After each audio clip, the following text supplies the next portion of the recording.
The twin mounds of earth had settled over the years, no longer fresh wounds in the ground, but permanent fixtures on the small hill overlooking Ambrose Sullivan's ranch. 5 years had passed, yet the pain remained as sharp as the day he dug them. The wooden crosses, one taller, one smaller, leaned slightly, with the prevailing winds weathered but still standing. Ambrose knelt in the dry grass, his weathered hands placing 2 wildflowers at the base of each cross. The purple desert blooms seemed almost defiant against the barren landscape of the Arizona-New Mexico border. The year was 1885, and the land remained as unforgiving as it had been when he'd first claimed it 15 years ago. "Another year, Eleanor," he whispered, his voice rough from disuse.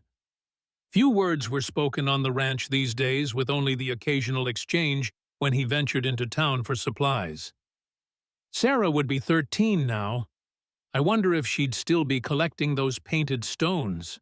He uncorked the small flask of whiskey, pouring a measure onto the ground before each grave. It was their ritual, his and Eleanor's, from the early days, when they'd toast each small victory against the harsh land. Now it marked another year without them. The sun bore down, highlighting the silver streaking his once dark hair. At 47, Ambrose Sullivan carried the weight of his years in the lines of his face and the stiffness in his shoulders, remnants of old injuries from his time as an army captain. He remained tall and broad, though leaner, now that Eleanor wasn't insisting he eat properly. As he knelt in silent prayer, a sound cut through the stillness, the unmistakable crack of a rifle shot from the southern edge of his property. Ambrose's head snapped up, his hand instinctively reaching for the revolver at his hip. Another shot followed, then silence. He rose quickly, mounting his horse with practiced ease. "I'll be back," he promised the graves, spurring his horse toward the ranch house. The 2-story structure came into view as he crested the rise. Built of solid timber and stone, it had withstood both natural elements and human conflicts. As he approached, something caught his eye. The front door stood slightly ajar. Ambrose slowed his horse, circling wide. He was certain he'd locked it before leaving for the cemetery hill. Dismounting quietly, he drew his revolver and approached cautiously. Years of military training reasserted themselves in his measured steps and controlled breathing. The porch boards, usually creaky, were silent under his deliberate tread. Inside, nothing seemed disturbed in the main room. The kitchen remained as he'd left it, a half-empty coffee cup on the table. But a trail of dark droplets on the wooden floor led toward the back of the house. Blood. Following the trail, Ambrose made his way to the storage room. The door was partially open, more blood smeared on its handle. With his gun raised, he pushed it wide.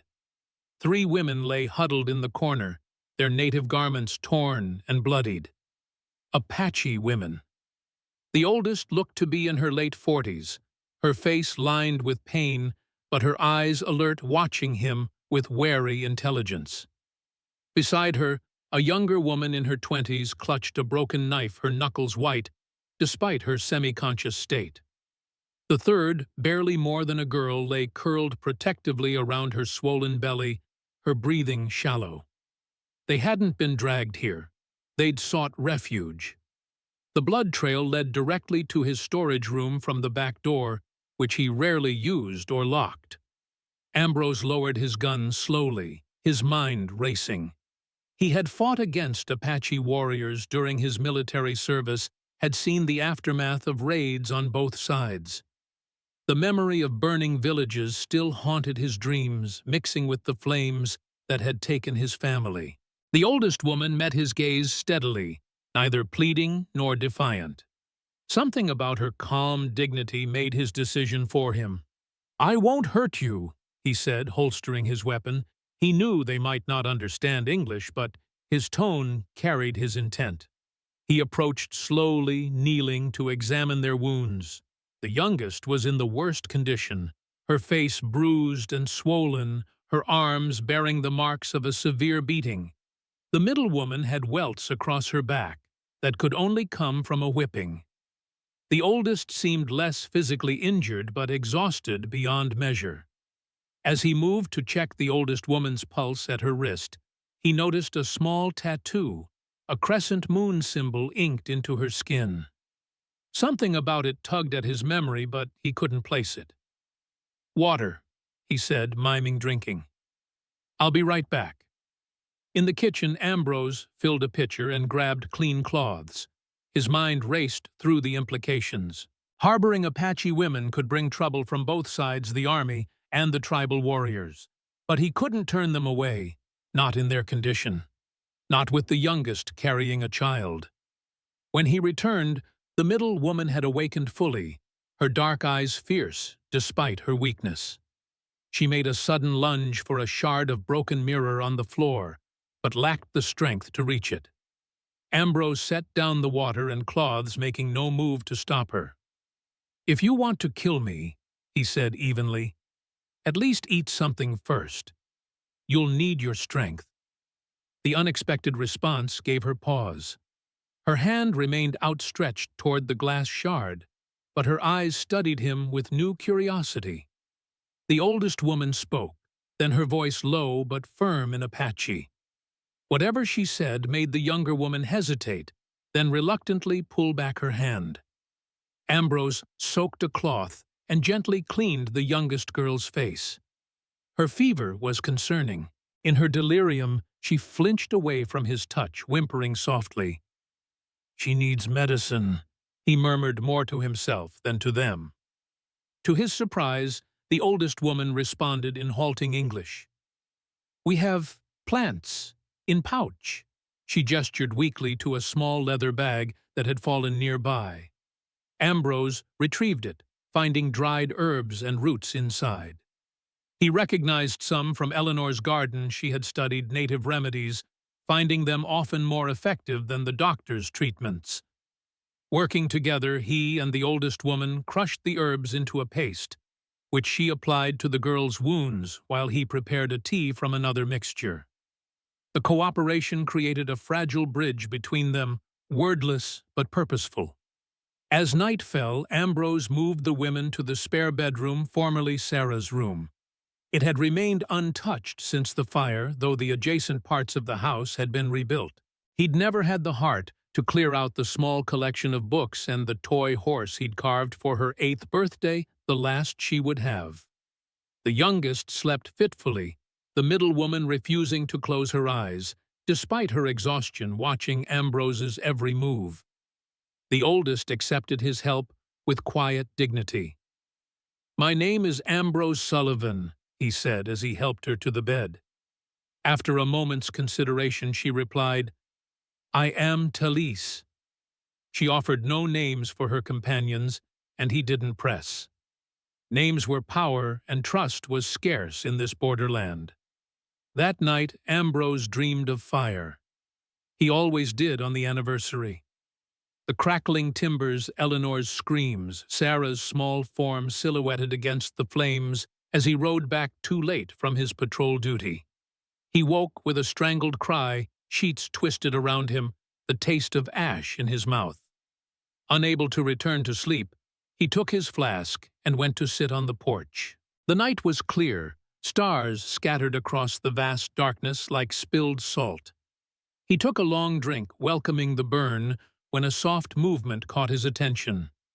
Talise stood in the doorway watching him. Without speaking, she approached and sat on the step beside him. From a pocket in her tattered dress, she produced a small bundle of dried leaves. "For dreams," she said, offering them to him. "Better than fire water. This remembers. That," she nodded at his flask, "berries." Ambrose hesitated, then accepted the herbs. "Thank you." Talise looked up at the stars. "Your woman," she said softly. "She taught." "Taught?" Ambrose frowned, confused. "Words. Reading." Talise's weathered fingers traced shapes in the air. "To women, to children. In secret." Ambrose stared at her pieces, slowly connecting. Eleanor had often ridden out alone, claiming to collect herbs or simply enjoy the solitude. He'd thought nothing of it. She'd always been independent, one of the qualities he'd loved about her. "How do you know this?" he asked, his voice rough with emotion. Talisa's eyes reflected the starlight. "She showed us another way, said words have power." She touched her temple. "Here, not just with weapons." The night wrapped around them, the silence broken only by the distant call of a coyote. Under the vast canopy of stars, Talise began to speak, her voice low and melodic, despite her imperfect English. "Adakai," she said, gesturing toward the house where the fierce middlewoman slept. "Refused marriage to chief's son. Beat her. Said she dishonored tribe." She touched her own scarred wrists. "I taught children to read, against law of elders, books of white man forbidden." Her face softened as she mentioned the youngest. "Istas carries child. Father not of tribe. They say child has no place, no name." As she spoke, Ambrose noticed again the crescent moon tattoo on her wrist. In the starlight, he could see it more clearly, a moon embracing a small star. The image stirred something in his memory. "That mark," he said, nodding toward her wrist. "I've seen it before." Talisa's eyes widened slightly. "Where?" "Eleanor had a journal with that symbol drawn in it. I never understood what it meant."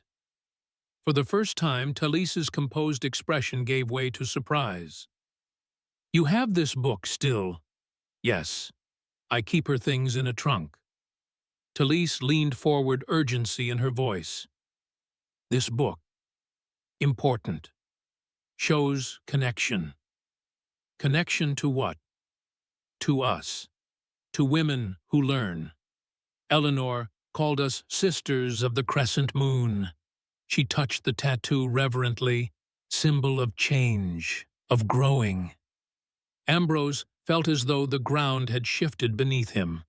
All these years he'd thought he'd known his wife completely, yet here was a chapter of her life he'd never glimpsed. Eleanor secretly teaching Apache women to read, forming bonds across the divide that separated their peoples. "I'll find the journal tomorrow," he promised. They sat in silence for a while longer, the weight of revelation settling between them.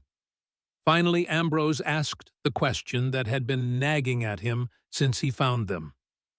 "Who hurt you? Your own people?" Talise nodded slowly. "Some believe old ways only way. Women who learn, who speak, who choose dangerous." Her eyes grew distant. "But others hunt us too. Your soldiers, your settlers. We are between worlds now." The vulnerability in her admission struck him deeply. These women existed in a precarious space, rejected by their tribe, yet hunted by his people. Just as he himself felt caught between his military past and his solitary present, belonging nowhere. "You're safe here," he said, surprising himself with the certainty in his voice. "For as long as you need." Talise studied him as if measuring the truth of his words. Then she nodded once, a silent pact formed under the watching stars. Dawn broke with pale fingers of light stretching across the horizon. Ambrose had managed a few hours of sleep after his conversation with Talise. His dreams mercifully quiet, after drinking the herbal tea she'd prepared. He rose early habit, ingrained from years of military routine. In the kitchen, he found Adakai already awake, standing tensely by the window. She whirled at his entrance, a knife from his cutting block in her hand. "Good morning to you too," he said calmly, making no move toward her. He gestured to the stove. "Hungry?" Her expression remained guarded, but she lowered the knife slightly. Ambrose moved slowly, keeping his distance as he lit the stove, and placed a skillet over the flame. He cracked eggs into a bowl, added a splash of milk, and began to whisk. "Talise told me your name," he said, his tone conversational. "I'm Ambrose." Adakai watched him prepare breakfast, her posture gradually relaxing, though her eyes remained alert. When he placed a plate of scrambled eggs and cornbread on the table, she approached cautiously. "It's not poisoned," he said, taking a bite from the plate to demonstrate. "I don't waste good food on killing." A flicker of something, perhaps amusement, crossed her face. She sat and began to eat, her movements quick and efficient, like someone accustomed to seizing opportunities when they arose. Talise joined them as Ambrose was preparing a second batch. She nodded in greeting, her manner more familiar after their nighttime conversation. Together, they prepared a tray for Istas, who remained feverish but had improved slightly overnight. As Talise tended to the girl, Ambrose ventured outside to check his property. The morning air carried a hint of autumn crispness, though the sun would burn it away by midday. He walked the perimeter of the ranch house, his eyes scanning for any signs of intrusion. Near the south fence, he found what he was looking for. Footprints too small for a man's leading from the desert toward his home. 3 sets, one dragging, periodically confirming the women had come on foot across miles of harsh terrain. But these weren't the only tracks. Fresher prints, moccasins made within the last few hours, circled his property. Someone had been watching the house during the night. As he followed the tracks, Ambrose discovered something embedded in his gatepost, an arrow with red feathers. Not shot there, but carefully placed, its meaning clear to those who understood such messages. He removed it just as Adakai appeared in the doorway. Her eyes fixed on the arrow in his hand, her body tensing visibly. "Nashota," she said, the name like a curse on her lips. "Who is Nashota? War chief, hunter of those who leave." Her English was better than he'd expected, though heavily accented. "He marks you now. Says we are his prey, you are between." Ambrose examined the arrow, its craftsmanship excellent, its message deadly. "How many warriors follow him?" "Enough." Her eyes met his challenge clear in them. "You should give us to him. Save yourself." "Is that what you want? To be handed over?" Adakai's chin lifted. "I would rather die fighting than return." Ambrose nodded, respecting her resolve. "Then we prepare. They'll come at night, most likely." Together, they walked the property, Ambrose pointing out vulnerabilities, Adakai suggesting defensive positions with the tactical mind of a born warrior. Their cooperation was tentative but effective, built on the pragmatic foundation of shared danger. By midday, they had fortified the windows with additional shutters and positioned water barrels strategically in case of fire, Ambrose's greatest fear. He brought out his Winchester rifle, checking its action and cleaning it thoroughly. Adakai watched with interest. "You know how to use this well." "Army captain 15 years, he replied, "though I haven't shot at anything but game in a while." He offered her his old service revolver, a Colt Navy he'd maintained meticulously. She took it with practiced hands, checking the cylinder and balance. "You've handled guns before," he observed. A ghost of a smile crossed her face. "I watch. I learn, not supposed to, but I do." Their preparations were interrupted by the sound of approaching hoofbeats. Ambrose motioned for Adakai to take cover as he positioned himself on the porch, rifle held casually but ready. The rider who approached was a familiar figure, Sheriff Gideon Ramsey, a man in his 60s, with a gray mustache and the weathered face of someone who'd spent decades under the southwestern sun. He'd been sheriff of the nearest town for as long as Ambrose had lived in the territory, and one of the few people Ambrose might have called a friend. "Afternoon, Ambrose," Gideon called, dismounting stiffly. "Thought I'd check on you, being the anniversary and all." Ambrose nodded in greeting, keeping his expression neutral. "Appreciate it, Gideon. Coffee." "Wouldn't say no." Inside, Ambrose was acutely aware of the women hidden in the back rooms. Talise had ushered Istas into a concealed storage space beneath the floorboards at the first sound of the horse, while Apache had slipped out the back to watch from the barn. Gideon settled at the kitchen table, removing his hat to reveal thinning white hair. His shrewd eyes took in the extra plates in the sink, the multiple cups on the drying rack. "Got company, Ambrose?" "Just being lazy with the washing up," Ambrose replied, setting a cup of coffee before the sheriff. Gideon nodded, though his expression suggested he wasn't convinced. "Heard some interesting news you might want to know about. Army's been stirred up lately. Seems a group of Apache women escaped from their reservation 2 days ago. Lieutenant Warren's leading the search party."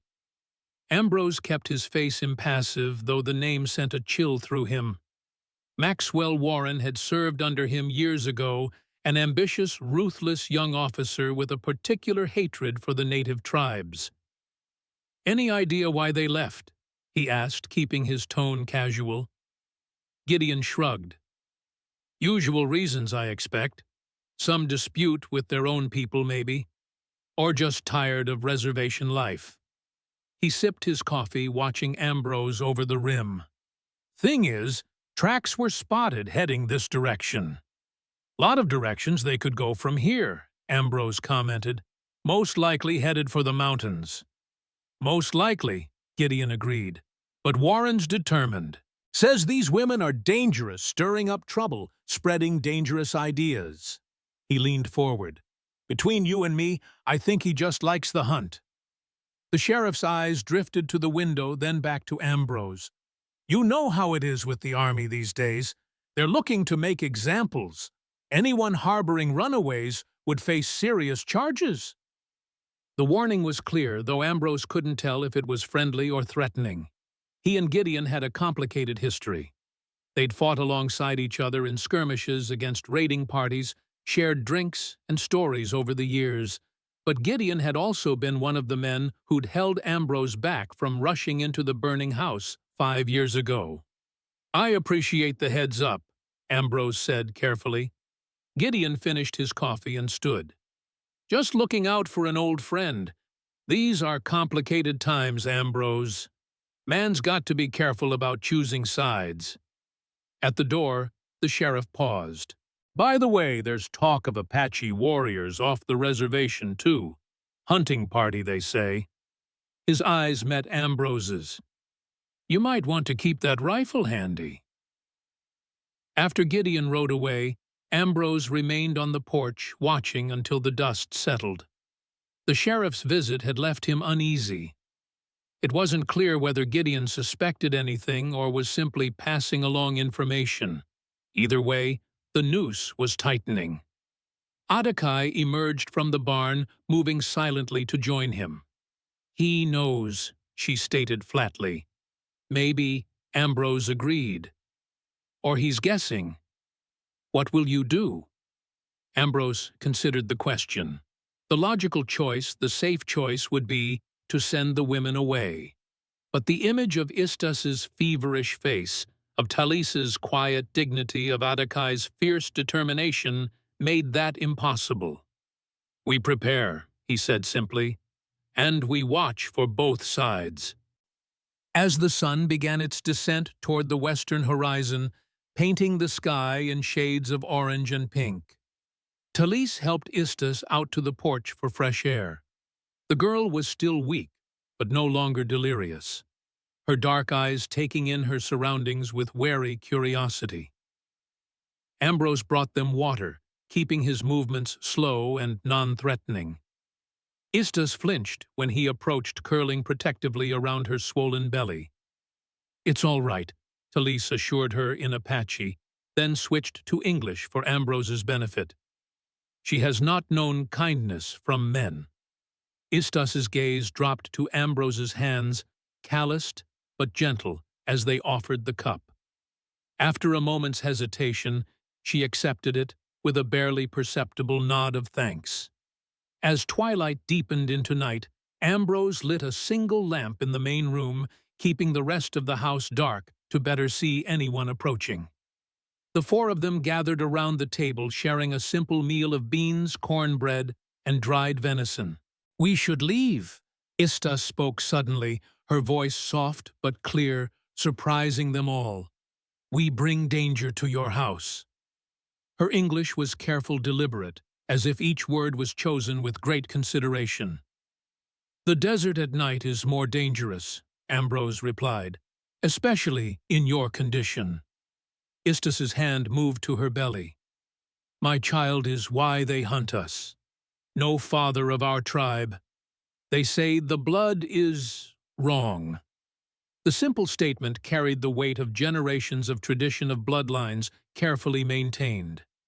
Ambrose thought of Sarah, of how he would have felt if someone had deemed her existence wrong because of who her parents were. "No child's blood is wrong," he said firmly. Istas studied him, something softening in her expression.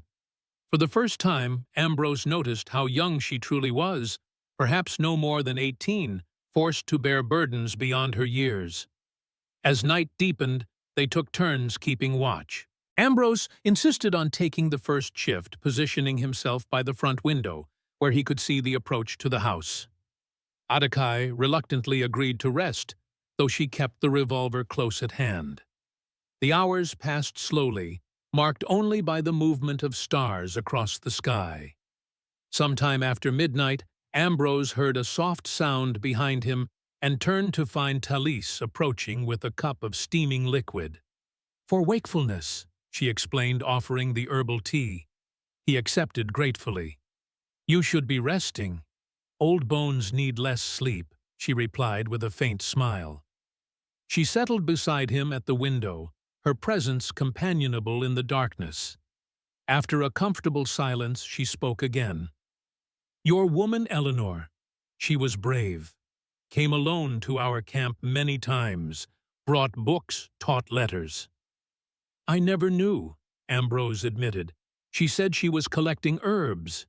"She did that too, learned our medicine ways." Talise's expression grew distant with memory. "She said knowledge belongs to all people, that children, Apache children, deserve to read stories, learn numbers." The image of Eleanor sitting among Apache women and children, patiently teaching them to read, filled Ambrose with a bittersweet pride. He'd always known she was remarkable, but this secret life of hers revealed a courage he hadn't fully appreciated. "Did she ever mention a journal with your symbol in it?" Talise nodded. "She wrote names, places, drew maps of safe meeting spots." Her voice lowered. "If soldiers find this book." The implication was clear. Eleanor's journal could expose others who had participated in these forbidden lessons. "I'll find it tomorrow," Ambrose promised. "It's hidden with her other things." Talise nodded gratefully, then turned her gaze back to the window. "Nashota will come," she said softly. "Not tonight. He will gather more warriors first, but soon." "We'll be ready." Talise's eyes, wise and knowing, studied him. "Why do you help us? Your people would call us enemy." It was a fair question, one Ambrose had been asking himself since he found them in his storeroom. The answer came to him with surprising clarity. "Because Eleanor would have," he said simply. "And because I've seen enough death in my lifetime to know it rarely solves anything." Talise accepted this with a slow nod. "You fought our people." It wasn't a question, but Ambrose answered anyway. "Yes, as an army captain. 8 years ago there was a skirmish near the White Mountain Reservation. Women and children died in the crossfire." He paused, the memory still painful. "I left the army after that. Couldn't reconcile the orders with what I saw." "You have seen both sides of the blade," Talise observed. "Few men do." Their conversation lapsed into silence, each lost in private thoughts, as they kept vigil through the night. Outside the desert, stretched vast and quiet, under the canopy of stars, its stillness belying the dangers that lurked both on and beyond the horizon. Morning arrived with a crimson sunrise bleeding across the eastern sky. Ambrose, having finally allowed himself a few hours of rest before dawn, woke to the smell of coffee brewing. He found Apache in the kitchen moving with surprising comfort around his stove. "You know your way around a kitchen," he observed, accepting the cup she offered. "I watch. I learn." She repeated her phrase from yesterday, a hint of pride in her voice. Not just weapons. Their tentative truce had evolved overnight into something approaching mutual respect. Adakai's initial hostility had given way to a practical alliance, though wariness remained in her dark eyes. After breakfast, Ambrose climbed to the attic where he kept the belongings salvaged from the fire. The trunk containing Eleanor's personal items had remained closed for years, too painful to examine. Now he knelt before it, running his hand over the scorched lid before finally lifting it. The scent of smoke still clung faintly to the contents, mingled with the lavender Eleanor had loved. Carefully, he lifted out her shawl, a hairbrush with strands of her chestnut hair still caught in the bristles, a small wooden box containing her mother's cameo brooch. Beneath these lay her books, novels she'd read aloud on winter evenings, a volume of poetry, a Bible with pressed flowers marking favorite passages. And at the bottom, wrapped in a piece of silk, he found what he sought, a leather-bound journal with a crescent moon embossed on its cover. His hands trembled slightly as he opened it. Eleanor's handwriting filled the pages, her graceful script detailing meetings, lessons, the progress of students whose names were recorded only as initials for their protection. Maps showed safe gathering places, notes on which army patrols to avoid which settlers could be trusted. And there were drawings, careful sketches of the crescent moon symbol, in various designs lists of Apache words and their English translations, pressed herbs with medicinal properties noted beside them. It was a detailed record of a secret life. A bridge built between cultures by one remarkable woman. In the final pages, dated just weeks before the fire, Eleanor had written, "The children made such progress today. L can now read entire passages without assistance. T has a gift for mathematics that would astonish any schoolmaster. If only others could see what I see, the hunger for knowledge, the quick minds, the joy of discovery. Perhaps someday these secret lessons will no longer be necessary. Until then, we continue our quiet rebellion." Ambrose closed the book, overwhelmed by the revelation of this aspect of Eleanor he had never known. He had loved her for her kindness, her strength, her independent spirit, but he had never fully understood the depth of her conviction or the risks she had willingly taken. He carried the journal downstairs to where Talise waited. Her eyes widened at the sight of it, her hands reaching out with reverence to touch the embossed cover.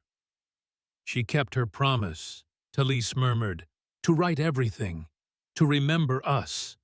As Talise paged through the journal, recognition flashed across her face at certain entries.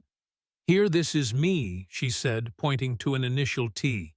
"She writes of my daughter, who learned numbers." "You have a daughter?" Ambrose asked. Talise's expression clouded. "Had. Fever took her 2 winters ago." She continued turning pages, then stopped suddenly, her finger tracing a name written in full, rather than as an initial Nashota. "What does it say?" Ambrose asked, noticing her changed demeanor. Talise read slowly, translating from Eleanor's neat script. "Nashota shows remarkable aptitude for letters. Only 10 years old, but learns faster than the adults. His mother T is proud, but fears discovery by the father." She looked up at Ambrose, her eyes filled with complex emotion. "Nashota is my son." The revelation hung in the air between them. Nashota, the war chief, now hunting them, the man who had left the warning arrow, was Talisa's own child. He was bright. She continued, her voice distant with memory, curious about everything. But when his father discovered he was learning the white man's words, he beat him, said I was poisoning his mind. Her hands trembled slightly on the book. After that, Nashota changed, rejected all I taught him, became more warrior than his father ever was to prove himself. And now he hunts you, Ambrose said softly. Talise nodded, pain evident in the set of her shoulders. The boy I raised is gone. The man who follows us now sees only betrayal, not love. The weight of her words settled over them, adding another layer to the already complex situation. This wasn't simply a matter of escaped women and tribal hunters. It was a mother and son divided by forces larger than themselves, trapped in roles that pitted them against each other. Their moment of revelation was interrupted by Adakai's urgent call from the porch. Riders coming, many. Ambrose moved quickly to the window, rifle in hand. In the distance, a dust cloud marked the approach of several horsemen. Through his field glasses he could make out at least a dozen riders, their painted faces and traditional dress identifying them clearly as Apache warriors. Nashota, Talisi confirmed, her voice steady despite the circumstances. He comes to talk first. It is our way. What will he want? Us to return for judgment, or to die here? Her eyes met his. You should let us go with him. This is not your fight. Ambrose checked his rifle, the familiar weight of it connecting him to his past, as a soldier to battles fought and decisions made. But this time, he wasn't following orders. This time, the choice was his alone. Eleanor made it my fight, he said quietly, when she chose to teach your people to build bridges instead of walls. He turned to where Adakai stood, with the revolver ready, her posture that of a warrior prepared for battle. Beside her, Istus had emerged from the bedroom, her young face solemn but unafraid, as she cradled her unborn child. We face them together, Ambrose decided, but we'll try words before bullets. As the riders approached, Ambrose positioned himself on the porch, rifle held casually but visibly. The three women stood behind him, not cowering but presenting a unified front. The message was clear to reach them. Nashota would have to go through Ambrose first. The warriors halted a respectful distance from the house, forming a semicircle with a single rider at its center. Nashota was younger than Ambrose had expected, perhaps 30, with a face that carried echoes of Talis in its high cheekbones and steady gaze. He wore the traditional dress of a war chief, his chest bare except for symbolic paint and a necklace of bear claws. A rifle rested across his saddle, and a knife hung at his waist. For a long moment, silence stretched between the house and the riders, broken only by the soft snorting of horses and the whisper of wind across the desert. Finally, Nashota spoke, his voice carrying clearly across the distance. I am Nashota, war chief of the Eagle clan. The three women behind you are blood of the tribe. Now, they are the cut. His English was flawless, a stark reminder of the lessons he had once embraced. Give them back, and you will be at peace. Ambrose did not answer immediately, weighing his words carefully. These women sought refuge in my home. I've given my protection. What crimes have they committed that warrant death? Nashota's expression remained impassive.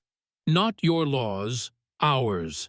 They have rejected the ways of the people. The old woman taught forbidden knowledge. The warrior woman refused her place. The young one carries impure blood.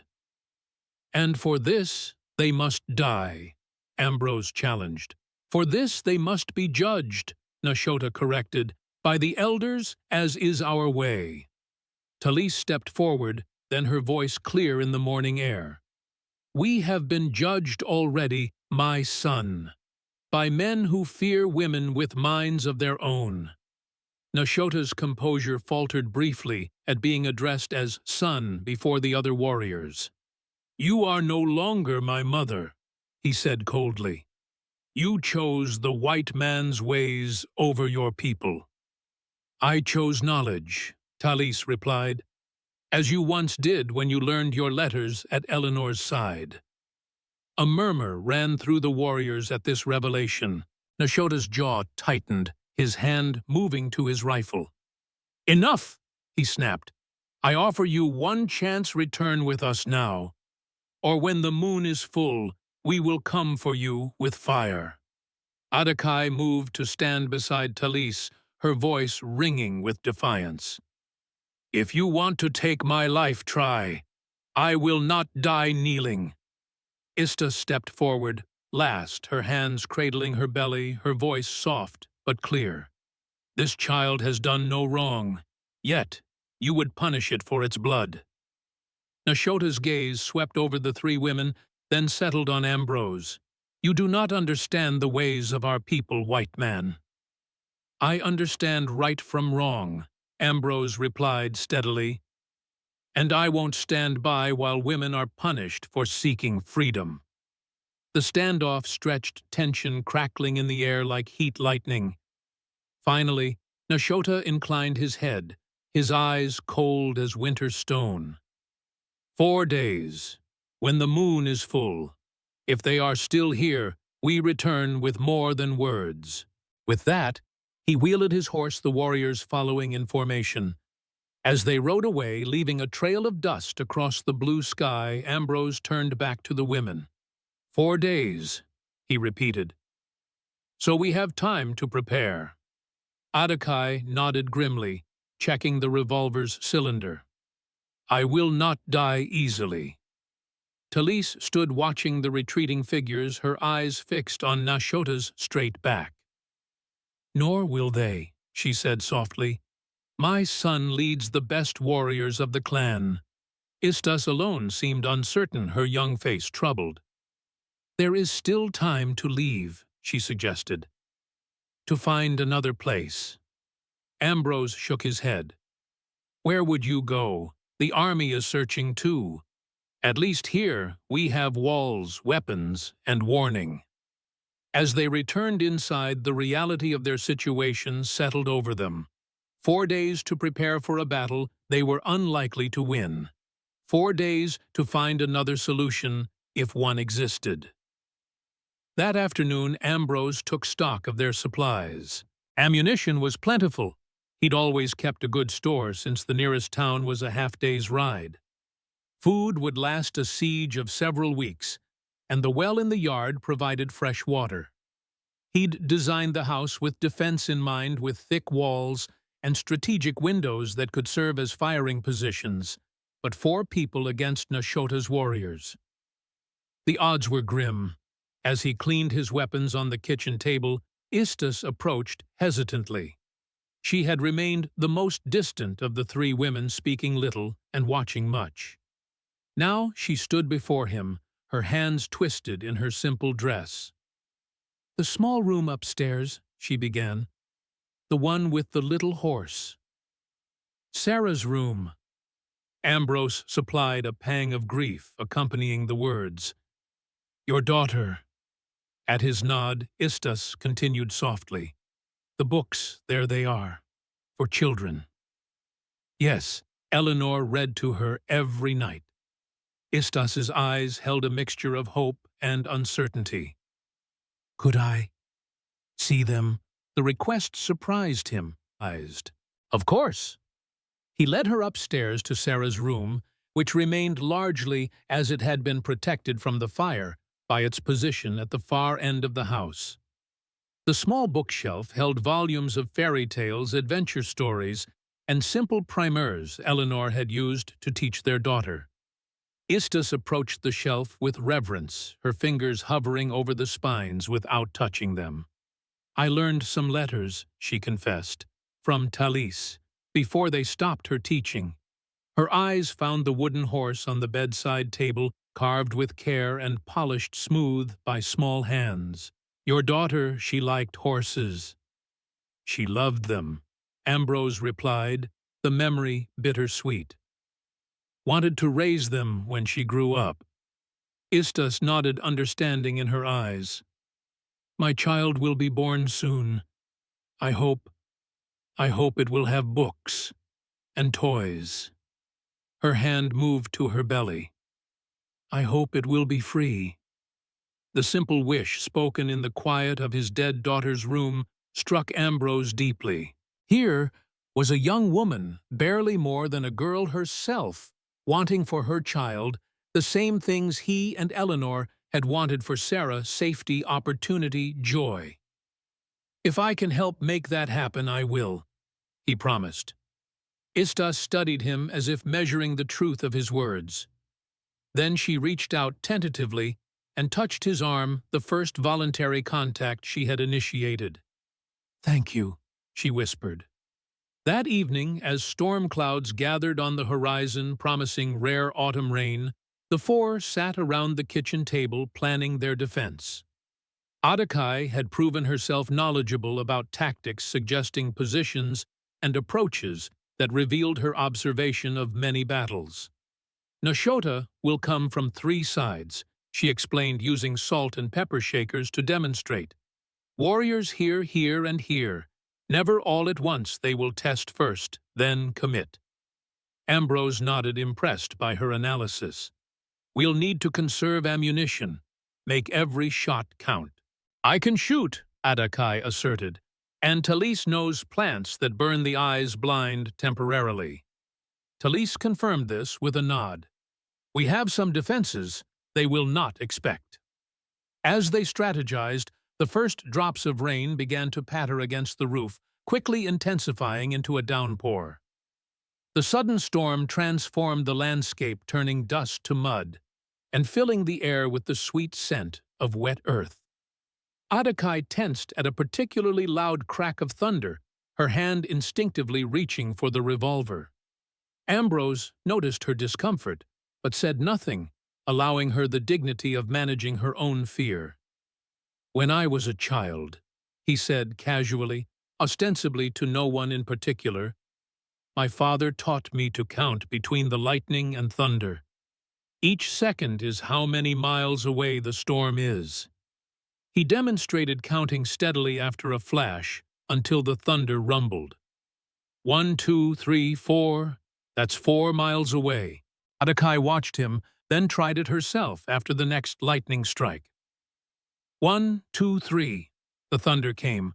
3 miles now, coming closer.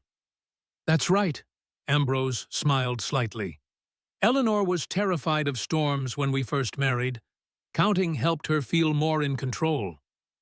Gradually, as they continued the counting exercise, Apache's tension eased. It was a small moment, but significant. A fragile thread of trust spun between them. As the storm intensified, they moved to the porch to watch the rain transform the parched landscape. Water cascaded from the roof in sheets, turning the yard into a temporary lake. The desert plants seemed to straighten before their eyes, drinking in the rare moisture. Life-bringer, Talise murmured, extending her hand to feel the rain. In our stories, rain is the tears of ancestors who watch over us. Istas ventured to the edge of the porch, letting the rain splash her outstretched hands. For the first time since their arrival, she smiled, a small, tentative expression that transformed her young face. Apache remained under the shelter of the roof, but her posture had relaxed, the constant vigilance momentarily set aside as she watched the cleansing downpour. Ambrose stood slightly apart, struck by the scene before him. His home, silent for so long, now held voices, movement, life. The rain washed away dust that had accumulated through weeks of neglect, revealing colors long faded. It was as if the land itself was awakening from a long sleep. And in that moment, watching 3 women who had every reason to despair, finding simple joy in a rainstorm, Ambrose felt something shift within him, a crack in the wall he had built around his grief, allowing a sliver of light to penetrate. The storm continued into the night, drumming on the roof and rattling the windows. By mutual agreement, they all slept in the main room, taking turns standing watch. The rain provided a temporary security. Few would attempt an attack in such conditions, but vigilance remained necessary. During his watch in the deep hours before dawn, Ambrose heard soft footsteps and turned to find Talise joining him at the window. She carried Eleanor's journal, her fingers tracing the embossed moon on its cover. "I found something," she said quietly, opening to a page near the end. "About the fire." Ambrose's breath caught. "What about it?" Talise pointed to an entry dated just days before the tragedy. "I fear we have been discovered. A man watched our meeting place today, not a soldier, but one of the settlers from town. He left before I could see his face clearly, but his horse had distinctive markings. Must warn T and the others to be cautious." She knew someone was watching her. Ambrose murmured, a cold dread spreading through him. And days later, the fire. The implications hung in the air between them. What if the fire hadn't been an accident, as he'd always believed? What if someone had deliberately targeted Eleanor for her work with the Apache women? "There is more," Talise said hesitantly. "Something I have not told you." Outside, lightning flashed, illuminating her weathered face in stark relief. In that moment of clarity, Ambrose saw the burden she carried, the secret that weighed on her. "I was there," she whispered, "the night of the fire." The words struck him like a physical blow. "What?" Eleanor sent message, urgent meeting. "I came alone, under darkness." Talise's voice grew distant with memory. "I saw smoke first, then flames. Tried to reach the house, but men were there watching, making sure no one escaped." "Men who," Ambrose demanded, his heart pounding, "could not see faces, but one I knew by his horse's distinctive markings, as Eleanor wrote." Talise's eyes held immeasurable sorrow. "I could not save them. I tried, but the fire was too strong, the men too many." Ambrose struggled to process her revelation. All these years he had carried the burden of guilt, believing he could have saved them had he not been away on patrol. To learn that others had been present had perhaps deliberately prevented rescue. "The men," he said, his voice hoarse with emotion. "One of them was it Red Wolf Nashota's lieutenant." Talise looked startled. "How do you know this name?" "I've heard of him, a warrior known for his hatred of whites." Talise shook her head slowly. "Not Red Wolf. The horse belonged to a white man." Her eyes met his, filled with regret for the pain her words would cause. The markings Eleanor described: a star on the forehead, 2 white socks. "I have seen this horse in your town." "Whose horse?" Ambrose pressed, though part of him dreaded the answer. "The lawman," Talise said softly. "The one who came yesterday." "Gideon." Ambrose couldn't believe it. "Sheriff Gideon Ramsey." Talise nodded, her expression grave. "I cannot be certain it was him that night, but it was his horse." The revelation staggered Ambrose. Gideon, who had pulled him back from the burning house, who had comforted him in the aftermath, who had helped search the ruins for survivors, could he have been involved? "Why," he whispered, the question directed more at the universe than at Talise. "Why would he do such a thing?" "Some men fear change more than death," Talise replied. "Your Eleanor changed things, taught our women to read, to question. Some would see this as danger." Outside, the storm began to abate, the rain softening to a gentle patter. In the distance, the first hint of dawn lightened the eastern sky, promising a new day. But for Ambrose, the world had shifted on its axis, familiar landmarks suddenly rendered strange by this new perspective. If Talise was right, if Gideon had been involved in Eleanor's death, then everything Ambrose had believed for 5 years was a lie. The friend who had stood by him, who had just yesterday warned him about harboring the Apache women, might be the very man responsible for destroying his family. The revelation cast their current situation in an even more perilous light. If Gideon suspected the women were here, if he recognized Talise, they faced threats from all sides. "We need to be ready," Ambrose said, his voice hardening with resolve. "Not just for Nashota, but for whatever comes from town as well." Talise placed her hand on his arm, the gesture conveying both sympathy and solidarity. "Truth is painful medicine," she said softly, "but necessary for healing."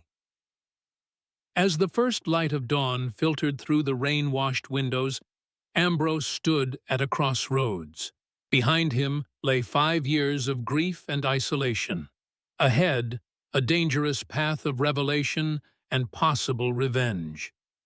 The choice he made now would determine not only his fate, but that of the 3 women who had unexpectedly become his responsibility. In the quiet of the breaking day, with Eleanor's journal open before him and Talise's steady presence at his side, Ambrose made his decision. Whatever came, whether Apache warriors or betrayal from those he had once trusted, he would face it. For Eleanor's memory, for the chance to right a wrong that had festered too long in darkness. And perhaps, though he scarcely dared acknowledge it even to himself, for the possibility of finding purpose again in a life that had long since lost its meaning. Morning arrived with tentative fingers of light stretching across a transformed landscape. The night's rain had carved shallow channels in the yard, leaving puddles that mirrored the clearing sky. The air carried the sweet mineral scent of wet earth and sage, a rarity in this arid country. Ambrose stood on the porch, coffee cup in hand, his mind still reeling from Talise's revelation. The possibility that Gideon, a man he'd broken bread with, shared whiskey with, trusted, might have been involved in Eleanor and Sarah's deaths, gnawed at him like a physical pain. He'd said nothing to Apache or Istas. No need to burden them with his personal vendetta when their own survival remained uncertain. But the knowledge simmered beneath his calm exterior, reshaping his understanding of the past 5 years. The sound of movement behind him heralded Apache's approach. She carried herself differently this morning, the previous day's rain having washed away some of her wariness, though vigilance remained in her posture. "Horses," she said, pointing toward the northern ridge. "2 riders." Ambrose raised his field glasses, focusing on the distant figures. "Army," he confirmed, recognizing the uniforms. "Patrol, most likely." "Looking for us? Possibly. Or just routine." He lowered the glasses. "Either way, best to stay out of sight today." Apache nodded, her expression darkening. "The blue coats come then, Nashota. Enemies on all sides." "Not all sides," Ambrose corrected. "The mountains to the west are still clear." For now, her voice carried the weight of someone who had learned early that safety was temporary at best. Inside, Talise was teaching Istas to make cornbread, the girl's hands tentatively mimicking the older woman's practiced movements. The domestic scene struck Ambrose with unexpected poignancy. How long had it been since his kitchen had held such simple activity? "We should check your supplies," Talise said as he entered. "Plants for medicine, for defense." Ambrose nodded. "I have some dried herbs," Eleanor collected. "Not sure what's still good after all this time." Talise wiped her hands on her dress. "Show me. I will know." In the small pantry off the kitchen, Ambrose pulled down a wooden box from a high shelf. Inside were dozens of small cloth bags, each labeled in Eleanor's neat handwriting: sage yarrow, Jimson weed, juniper berries. Some he recognized from Eleanor's treatments of minor injuries and ailments. Others remained mysterious. Talise examined each bag carefully, opening some to sniff the contents, discarding a few that had lost their potency. "Good," she declared. "Many still strong. These," she separated several bags, "can blind cause confusion if burned. These heal wounds, fight fever." Her methodical assessment reminded Ambrose of Eleanor's approach to problems, practical, knowledgeable, without unnecessary drama. The similarity between the two women struck him anew, another thread connecting his past to this unexpected present. "Eleanor learned from you," he observed. Talise nodded. "And I from her. She knew book medicine. I knew plant ways, together more powerful." As they worked cataloging supplies and planning defenses, Ambrose found himself studying Talise's face for traces of Nashata. The war chief had his mother's high cheekbones and steady gaze, but where Talise's eyes held wisdom and compassion, her son's had burned with cold determination. "Nashota wasn't always as he is now," Talise said, seeming to read his thoughts. "As a boy, he loved stories, asked questions about everything. His father, a great warrior, wanted a son to follow his path. But Nashota's mind walked different trails. What changed him?" Talise's hands stilled on the herbs. "His father caught him with Eleanor's books, beat him until blood came from his ears, said he would make him a man, not a woman who reads." Her voice remained steady, but pain shadowed her eyes. "After Nashata burned the books himself, became more warrior than his father ever dreamed, to prove himself. And now he leads the hunt against his own mother," Ambrose said softly. "He hunts what he fears in himself," Talise replied. "The part that once loved learning, that questioned the old ways." The insight gave Ambrose pause. How many men had he known who fought hardest against their own vulnerabilities? How many wars began because men feared what they did not understand? Their conversation was interrupted by the sound of breaking glass from the main room. Ambrose moved quickly, hand reaching for his revolver, only to find Apache standing over a shattered picture frame, her expression stricken. "I'm sorry," she said immediately, bending to gather the pieces. "It fell when I was checking the window." The photograph within the frame showed Eleanor, Sarah, and Ambrose in happier times taken during a trip to town 3 summers before the fire. Eleanor's smile beamed from behind the cracked glass. Sarah's small face alight with childhood joy. "It's all right," Ambrose said, kneeling to help collect the fragments. "The picture isn't damaged." Apache handled the photograph with unexpected gentleness. "Your family," she observed. "The little one has your eyes." Sarah, Ambrose supplied the name still tender on his tongue. "She was 8 when she died." Apache's fierce demeanor softened momentarily. "I lost a sister. Same age. Fever took her." She hesitated, then added, "The elders said it was punishment because she asked too many questions during ceremonies." The simple statement revealed more about Apache's history than anything she'd shared previously. Ambrose recognized the pain beneath her matter-of-fact tone, the helplessness of watching a loved one slip away, compounded by others using the tragedy to reinforce their control. "Eleanor never believed sickness was punishment," he said. "She taught Sarah that asking questions was how we grow." Apache carefully placed the photograph on the table, free from its broken frame. "Your wife was wise. In my tribe, wisdom in women is called dangerous. No, it's not so different among my people," Ambrose admitted, "just hidden under finer words." The moment of understanding between them was interrupted by Istis's soft call from the kitchen. The cornbread was ready, its golden crust, and warm aroma offering a temporary respite from the dangers that pressed in from all sides. They ate together at the kitchen table, the simple meal elevated by the rare feeling of companionship.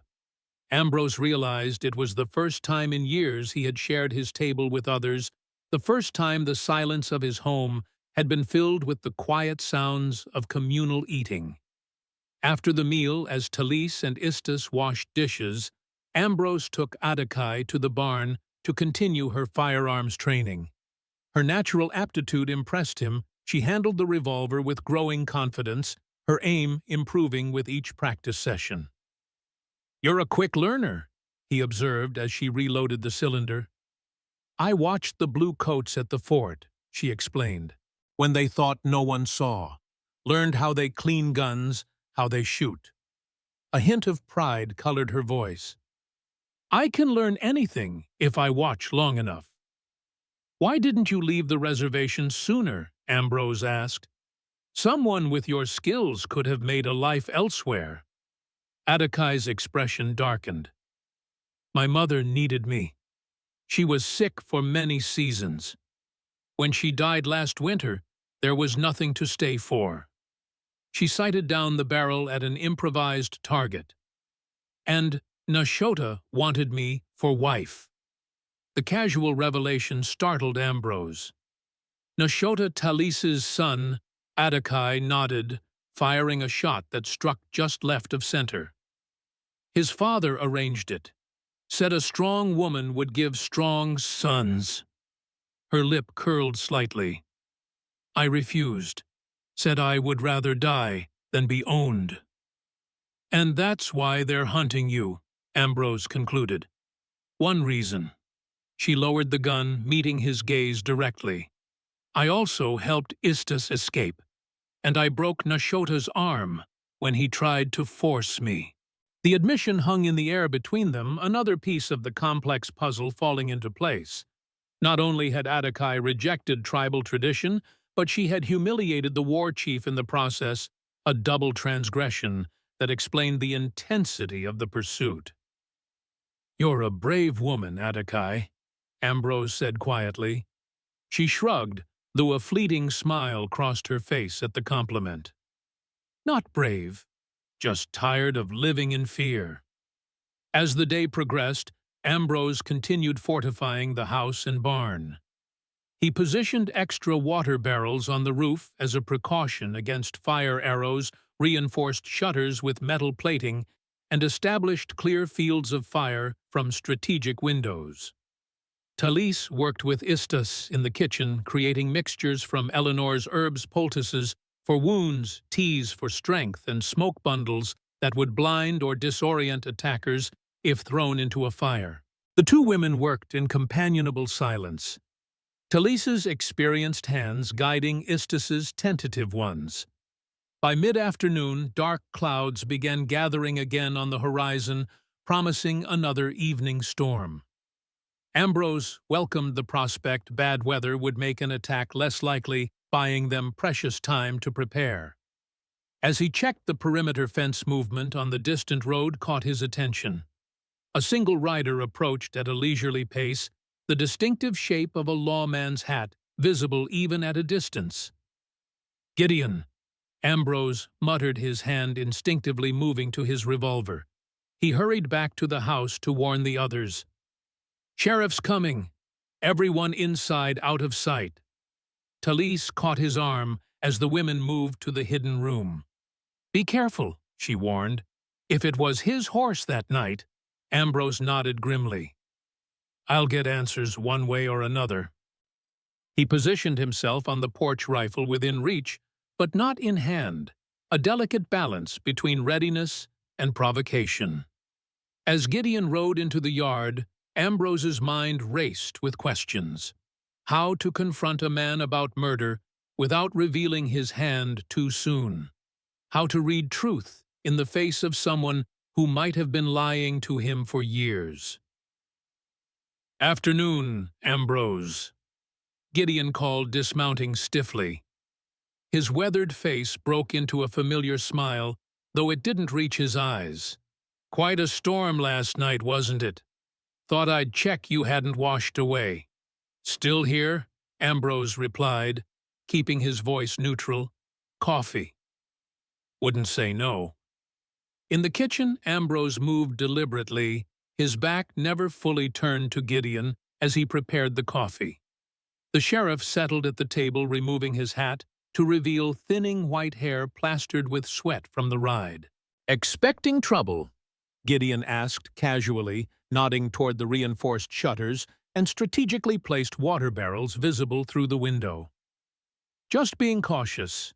You mentioned Apache warriors off the reservation." Gideon nodded, accepting the coffee Ambrose placed before him. "That's partly why I rode out. Lieutenant Warren stepped up patrols. Says he's got intelligence those Apache women are hiding in this area." "Any idea where he got that intelligence?" Something flickered across Gideon's face, too quick to name, but enough to raise Ambrose's suspicions further. "Just rumors, I expect. You know how soldiers talk." Ambrose leaned against the counter, studying the man he'd called friend. The same man who, if Talise was correct, had watched his family burn. "Heard an interesting story in town," Ambrose said casually. "About Eleanor." Gideon's hand paused halfway to his mouth. "Oh, seems she was teaching some of the Apache women to read. Did you know about that?" The sheriff set his cup down slowly. "Can't say I did. Eleanor always was a soft heart when it came to the natives." "More than soft-hearted," Ambrose pressed. "She believed education could bridge the divide between our peoples. She kept records of her students' progress." He watched Gideon's face carefully. "In a journal." The coffee cup rattled slightly against the saucer, a small tell, but revealing. "That's so, never knew she was the literary type." "Oh, she loved books, kept detailed notes, names, dates, meeting places." Ambrose let the implication hang in the air between them. "Interesting reading." Gideon's expression hardened almost imperceptibly.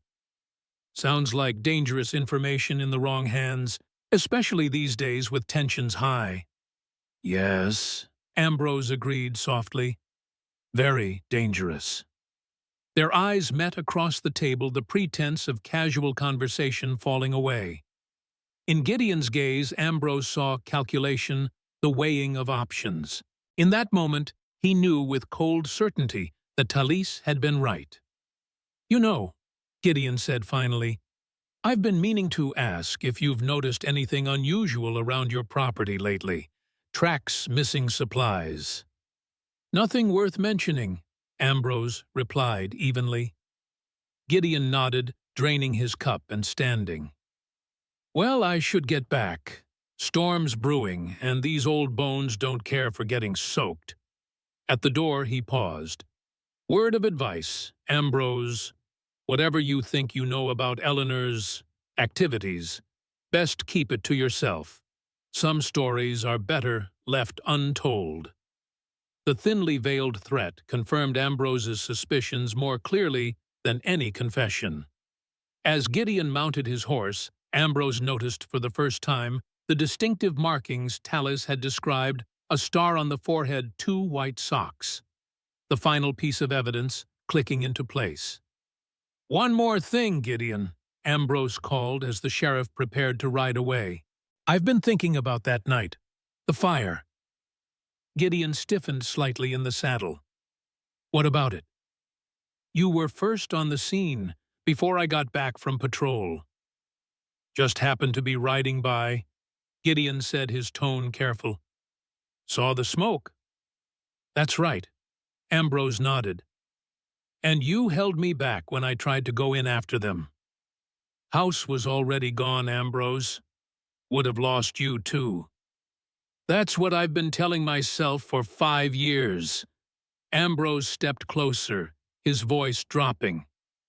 "But I keep wondering, how did the fire start? Eleanor was always so careful with the lamps." Gideon's face hardened. "Some questions don't have answers, Ambrose. Best remember that. With that, he spurred his horse, leaving a cloud of dust in his wake. Ambrose watched him go, the confirmation of his worst suspicions settling like a stone in his gut. Gideon knew something, perhaps everything, about the fire that had taken Eleanor and Sarah.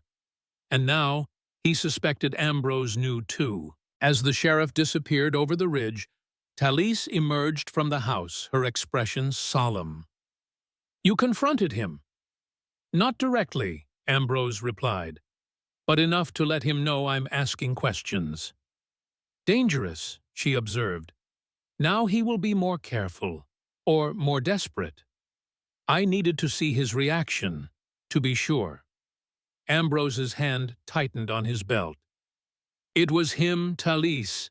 I saw it in his eyes when I mentioned your journal." Thunder rumbled in the distance, the approaching storm mirroring the turbulence in Ambrose's heart. 5 years of grief sharpened now by the acid of betrayal. The man who had comforted him, who had helped search the ruins, who had stood beside him at the burial, that same man had watched Eleanor and Sarah die. "Why?" he whispered the question that had haunted him since Talise's revelation. Why would he do such a thing? Talise's weathered hand rested briefly on his arm. "Some men fear change more than death," she repeated her words from the night before. "Your Eleanor changed things. Some would see this as danger." The simplicity of her answer struck at the heart of the matter. Eleanor's work teaching Apache women to read building bridges between cultures had threatened the careful separation between settler and native that men like Gideon depended upon. If the savages could read, could learn, could question, what then of the justifications for taking their land, controlling their movements, dictating their futures? "He'll be back," Ambrose said grimly, "and he'll bring Warren with him. Then we prepare," Talise replied, her calm resolve steadying him, "for both storms." The rain began. As they re-entered the house, fat drops splattering against the windows and roof. Adekai and Istas emerged from their hiding place, tension evident in their postures. "He suspects," Adekai stated, not a question, but an assessment. Ambrose nodded.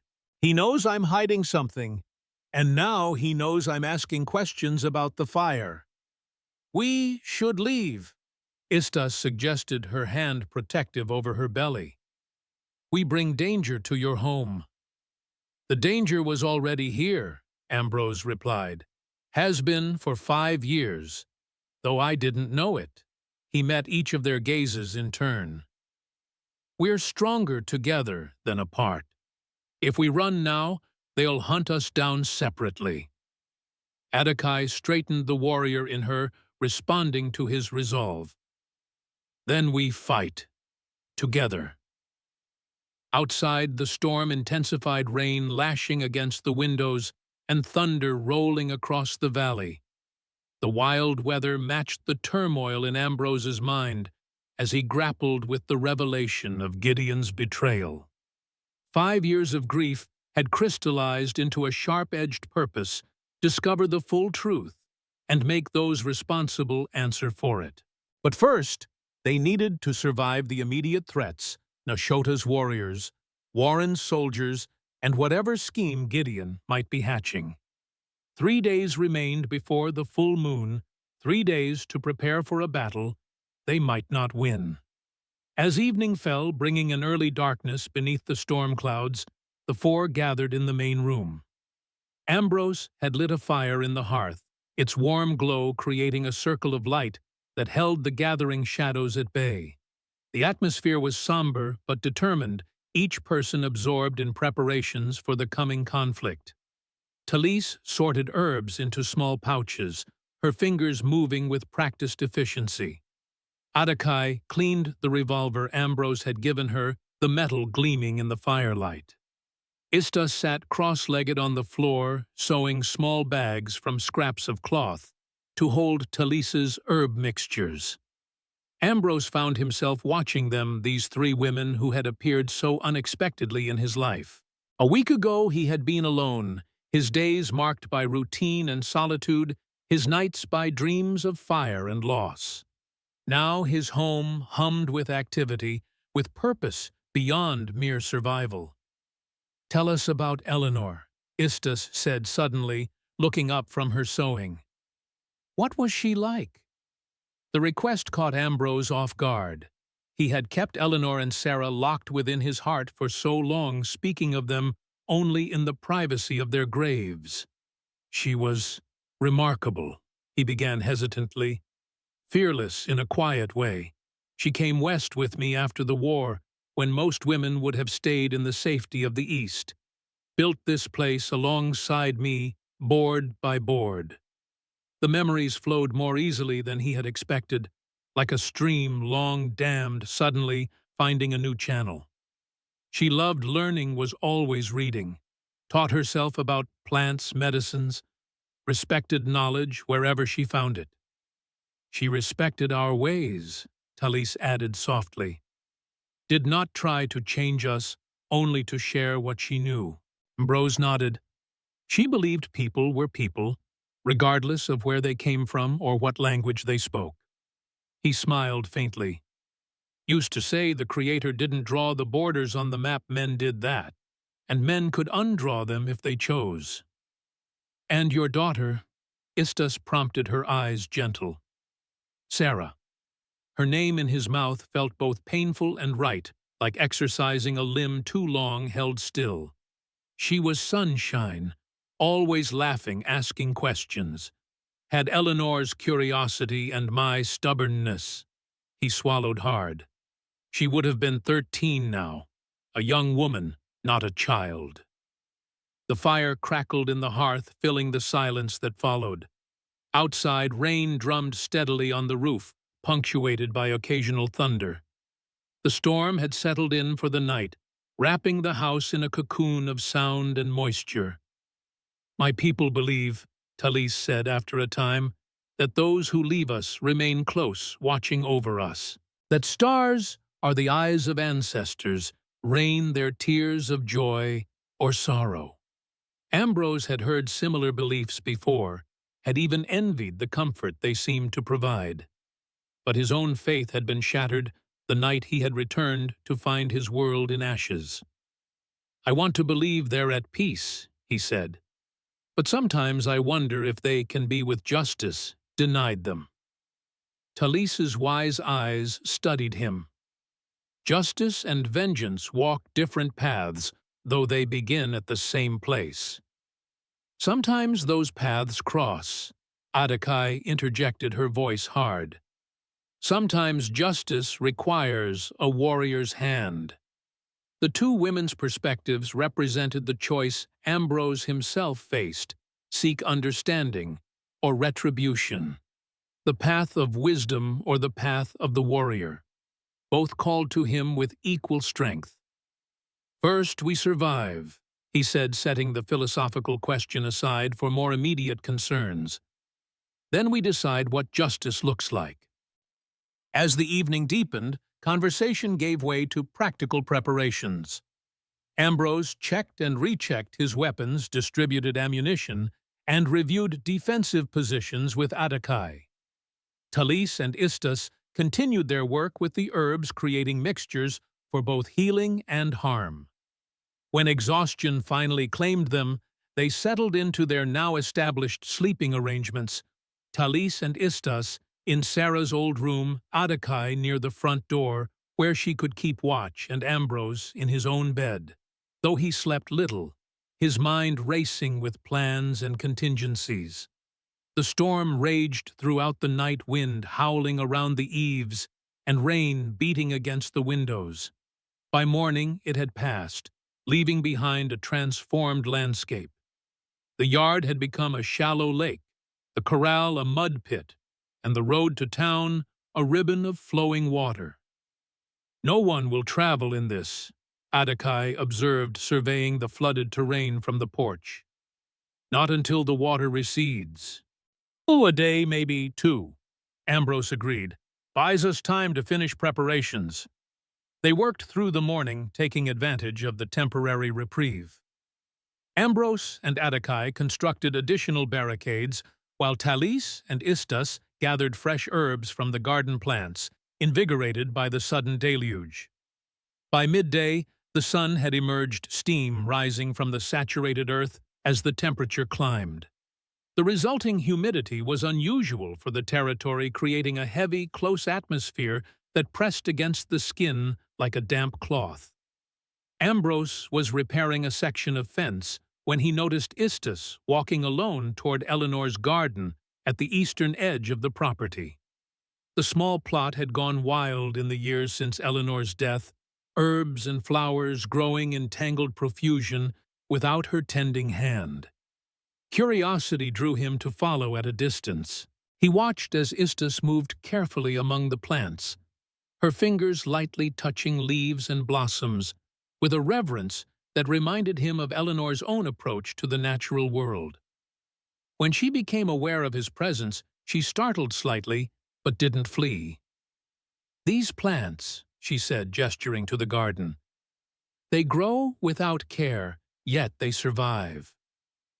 "Eleanor would say they're stubborn like people," Ambrose replied, stepping closer, "finding a way to live, even when the conditions are harsh."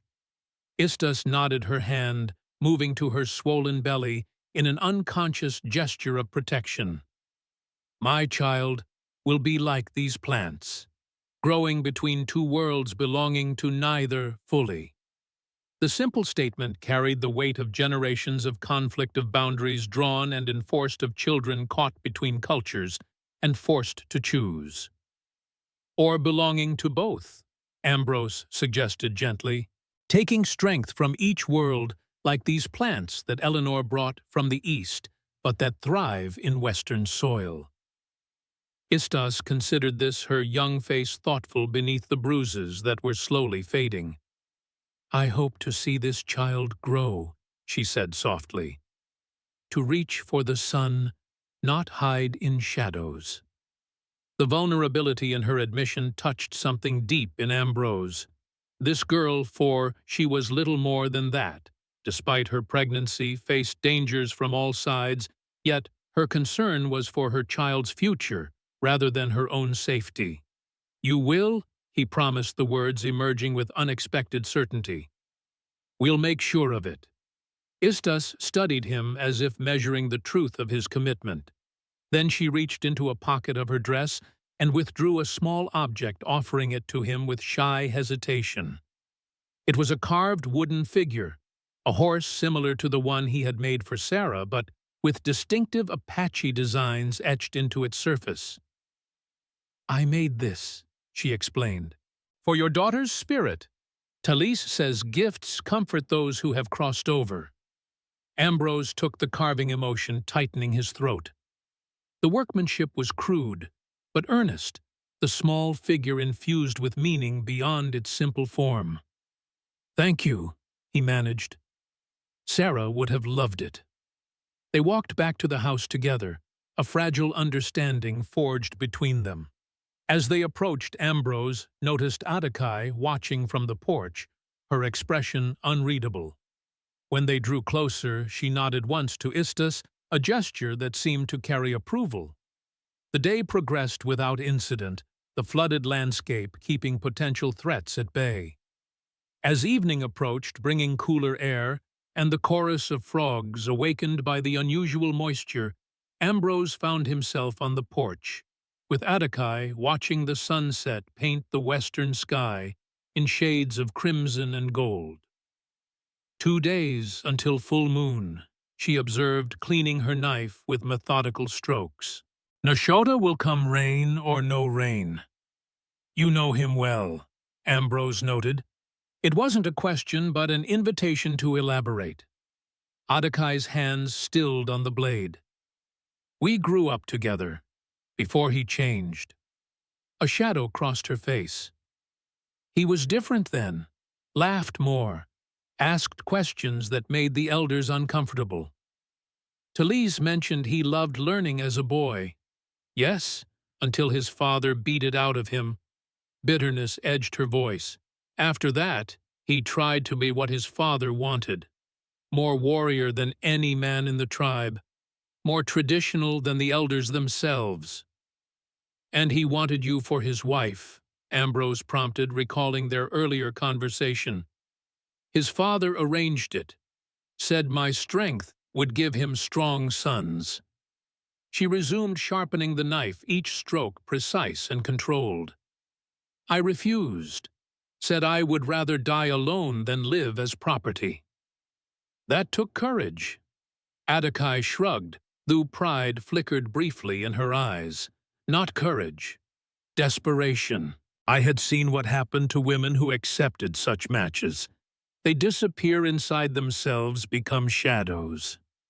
Her words revealed more about her character than any direct explanation could have. Her fierce independence, her refusal to be diminished, her willingness to face death rather than surrender her autonomy. In another time, another place, she might have been a leader, a teacher, a force for change. Instead, her strength had made her an outcast, hunted by the very people who should have valued her gifts. If we survive this, Ambrose said, what will you do? Where will you go? The question seemed to surprise her. Perhaps she had not allowed herself to think beyond immediate survival, or perhaps she had never been asked about her own desires. I don't know, she admitted. There is no place for women like me in the tribe, and your towns are no better, with different chains, but chains still. She tested the knife's edge with her thumb. Perhaps north to the mountains. Live alone, hunt, be free. The loneliness of such an existence struck Ambrose forcibly. To be so alienated from both worlds that solitude seemed the only option. It was a fate he recognized all too well, having chosen a similar path after losing Eleanor and Sarah. There are other possibilities, he suggested. Places where a woman with your skills could make a life. Denver, San Francisco. Apache's expression remained skeptical. Cities of white men. What place for me there? Eleanor had a friend in Denver, a woman doctor. She helps girls who need a fresh start, teaches them healing arts. He hadn't thought of Catherine Williams in years, but the memory surfaced now with surprising clarity. She would value your knowledge, your strength. Something flickered in Apache's eyes, not quite hope, but perhaps the seed of it. Perhaps, she allowed, if we live. When we live, Ambrose corrected gently. Their conversation was interrupted by Talis's emergence from the house, her face grave. Istas's pains have started, she announced. The child comes early. Ambrose felt a chill despite the warm evening air. Is she all right? For now. First babies often take time. Talis's experienced eyes held both concern and determination. But we must prepare. She is young. The journey was hard on her body. What do you need? Ambrose asked, already moving toward the door. Clean cloths, hot water, and privacy. Men should not be present at birth. Apache rose immediately, sheathing her knife. I will help. Inside, they found Istas pacing slowly around the main room, her face tight with discomfort, but her eyes clear and focused. She acknowledged their entrance with a nod, but continued her careful circuit, one hand supporting her back, the other resting on her swollen belly. Walking is good, Talis approved. Helps the child find its way. Ambrose busied himself heating water and gathering the cleanest cloths he could find, while Apache cleared the table and laid out Talis's medicinal herbs. There was a practiced efficiency to their movements, each finding purpose in the crisis. As darkness fell, Ambrose retreated to the porch, respecting Talis's instruction about privacy. The night was clear after the storm stars emerging one by one in the deepening blue. The moon, nearly full, cast enough light to illuminate the yard and the distant fence line. From inside came the occasional sound of Istas's labor. A muffled groan, Talisa's soothing murmur, the creak of floorboards as the young woman continued her restless pacing. Ambrose found himself pacing too, his path wearing a groove in the porch boards as the hours stretched on.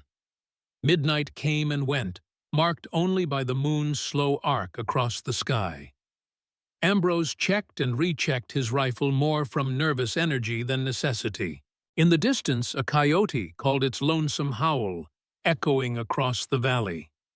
Finally, near dawn, the door opened and Apache emerged, her face drawn with exhaustion, but her eyes bright. "A girl," she announced, small but strong. Relief flooded through Ambrose. And Istas, tired but well. Apache's usual stoicism gave way to a rare smile. "She asks for you." Inside, the main room had been transformed. Fresh herbs burned in a small clay bowl, filling the air with a sweet, medicinal scent. Istas reclined on a makeshift bed near the hearth, propped up with pillows, her face pale but serene. And in her arms, wrapped in one of Sarah's old blankets, lay a tiny bundle. Talise sat nearby, her hands busy with some final preparations, her expression that of a woman who had witnessed the miracle of birth many times, but still found wonder in it. "Come," Istas invited softly. "Meet her." Ambrose approached hesitantly, oddly nervous in the presence of this new life. The infant was impossibly small, her skin a warm copper, her features delicate but distinctly native in cast. A shock of black hair crowned her head, and as Ambrose watched her tiny fist emerged from the blanket, fingers splayed as if reaching for the world. "She's beautiful," he said, meaning it. In that moment, the child's mixed heritage seemed irrelevant. She was simply perfect. A new soul untouched by the conflicts that divided the adult world. "I will call her Dawn," Istas decided, "for she comes with the new day." The name seemed fitting, a symbol of beginning of light after darkness. As if in agreement, the first pale rays of sunrise filtered through the eastern windows, bathing the room in a soft, golden glow. "Dawn," Ambrose repeated. "Welcome to the world." The child's arrival shifted something fundamental in the atmosphere of the house. Where before there had been tension, preparation for conflict, and the shadow of past tragedies, now there was also hope, a future to protect, a reason beyond mere survival to face the coming dangers. But those dangers remained. As the day brightened, Ambrose stepped outside to check the property. The floodwaters had receded considerably, leaving behind mud and debris, but also making the roads passable again. Their temporary isolation was ending, and with it their reprieve from external threats. He was checking the fence line when Talise joined him, her face showing the fatigue of a night without sleep, but also the satisfaction of a difficult task successfully completed. "The child is strong," she said. "A good sign." "Will Istas be able to travel if necessary?" Ambrose asked, practical concerns reasserting themselves. "Not today. Perhaps tomorrow, if we are gentle." Talise's wise eyes studied him. "You fear they will come before the full moon. And Gideon won't wait now that the roads are clearing, and he'll bring Warren with him." Talise nodded, accepting this assessment. "Then we prepare as before. But now we have more reason to stand firm." The simple statement encapsulated the change the baby's arrival had wrought. Before they had been defending themselves, their right to exist free from persecution. Now they were also protecting the next generation, a child who deserved a chance at a life unconstrained by the prejudices of either world. They spent the day in final preparations, Ambrose and Apache fortifying the house, while Talise tended to Istas and the newborn. The young mother was recovering well, her natural resilience asserting itself, though she remained too weak for any strenuous activity. By mid-afternoon, Ambrose's prediction proved accurate. The distant sound of hoofbeats heralded approaching riders not from the direction of town, but from the east, where the Apache reservation lay. "Nashota!" Adakai confirmed, peering through the field glasses. 6 warriors with him. "Earlier than expected," Ambrose noted. "The full moon is tomorrow night." "He knows about the soldiers," Talise suggested. "Comes now to claim us before they do." They took their positions, Ambrose on the porch with his rifle, Adakai at a side window with the revolver, Talise inside with Istus, and the baby ready with her herb bundles for defense, if the warriors breached the house. The Apache riders approached cautiously, spreading out to flank the house rather than coming directly up the drive. Nashota rode in the center, his bearing proud, his face painted with traditional war symbols. Beside him rode a warrior Ambrose hadn't seen during their previous encounter, a heavily muscled man with a scarred face and a necklace of what appeared to be human teeth. "Red Wolf," Adakai identified grimly. "Nashota's lieutenant, the cruelest of the warriors." And the riders halted at a respectful distance just beyond easy rifle range. Nashota raised his hand in a gesture that was neither greeting nor threat, but a request for parley. Ambrose glanced at Adakai, who nodded reluctantly. "We hear him first," she agreed. "Then decide." Leaving his rifle propped against the porch rail as a show of peaceful intent, Ambrose stepped into the yard. Nashota dismounted and approached alone. His movements measured, his eyes constantly scanning for threats. They met in the middle ground between house and riders, each man alert, but controlled their postures, mirroring the tension between their worlds. "You have come early," Ambrose observed, keeping his tone neutral. "The soldiers search for the women," Nashota replied, his English as perfect as before.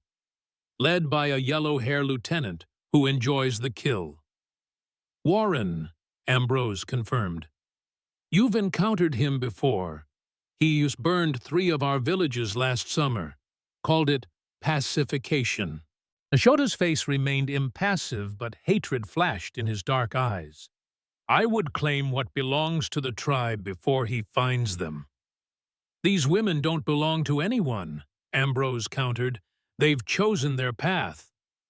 "Our laws are older than your fences, white man. The women have broken sacred traditions. They must return to face judgment." "And what judgment would that be?" Ambrose challenged. "Death, enslavement." Nashota's expression hardened. "Not your concern. This is tribe business." "It became my concern when they sought refuge in my home." Ambrose held the war chief's gaze steadily. "When your mother trusted me with her safety." The mention of Talise as mother struck a nerve. Nashota's composure slipped momentarily, revealing the conflict beneath his warrior facade. "She is no longer my mother. She rejected our ways, poisoned minds with white man's words." "She loved you enough to teach you those same words," Ambrose observed quietly. "I've seen Eleanor's journal. You were her best student." Color rose in Nashota's face, anger, shame, or some complex mixture of both. "Lies," he hissed. "I am a warrior of the Eagle clan. I follow the old ways." "A warrior who reads Shakespeare," Ambrose pressed, recalling an entry in Eleanor's journal. "Who asked questions about the stars, about numbers, about distant lands." Nashota's hand moved to his knife, his control fracturing under the weight of these revelations. "Enough, you know nothing of me, or my path. I know your mother grieves for the curious boy you once were," Ambrose said softly. "The child who loved learning before fear and shame drove it from him." For a moment, something vulnerable flickered in Nashota's eyes, a glimpse of the boy he had been before his father's brutality, before the demands of tribal tradition had forced him into the mold of the perfect warrior. Then the shutters came down, his expression hardening into the impenetrable mask of the war chief. "Tomorrow at sunset," he said coldly. "We come for the women. Be wise and step aside or die with them." He turned to go, then paused, adding with a hint of what might have been genuine warning, "The soldiers come from the south. Many men, many guns. They will show less mercy than we would." With that, he returned to his horse, mounting with fluid grace. The warriors wheeled as one, galloping away in a cloud of dust and thunder. Ambrose watched them go, his mind racing with the implications of this new development. Warren's forces approaching from the south, Nashota's warriors poised to attack from the east. They were caught in a vice that was steadily tightening. As he returned to the house, Talise met him at the door, her eyes questioning. "He knows about Warren," Ambrose confirmed. "Came early to beat the soldiers to the prize."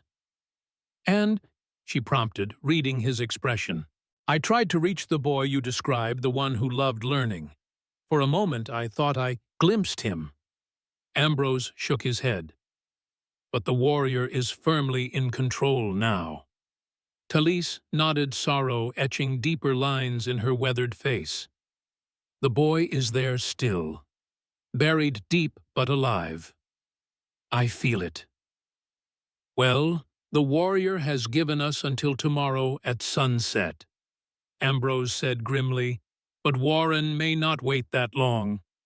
Inside, they found Apache already preparing for battle, checking ammunition, and positioning weapons near each window.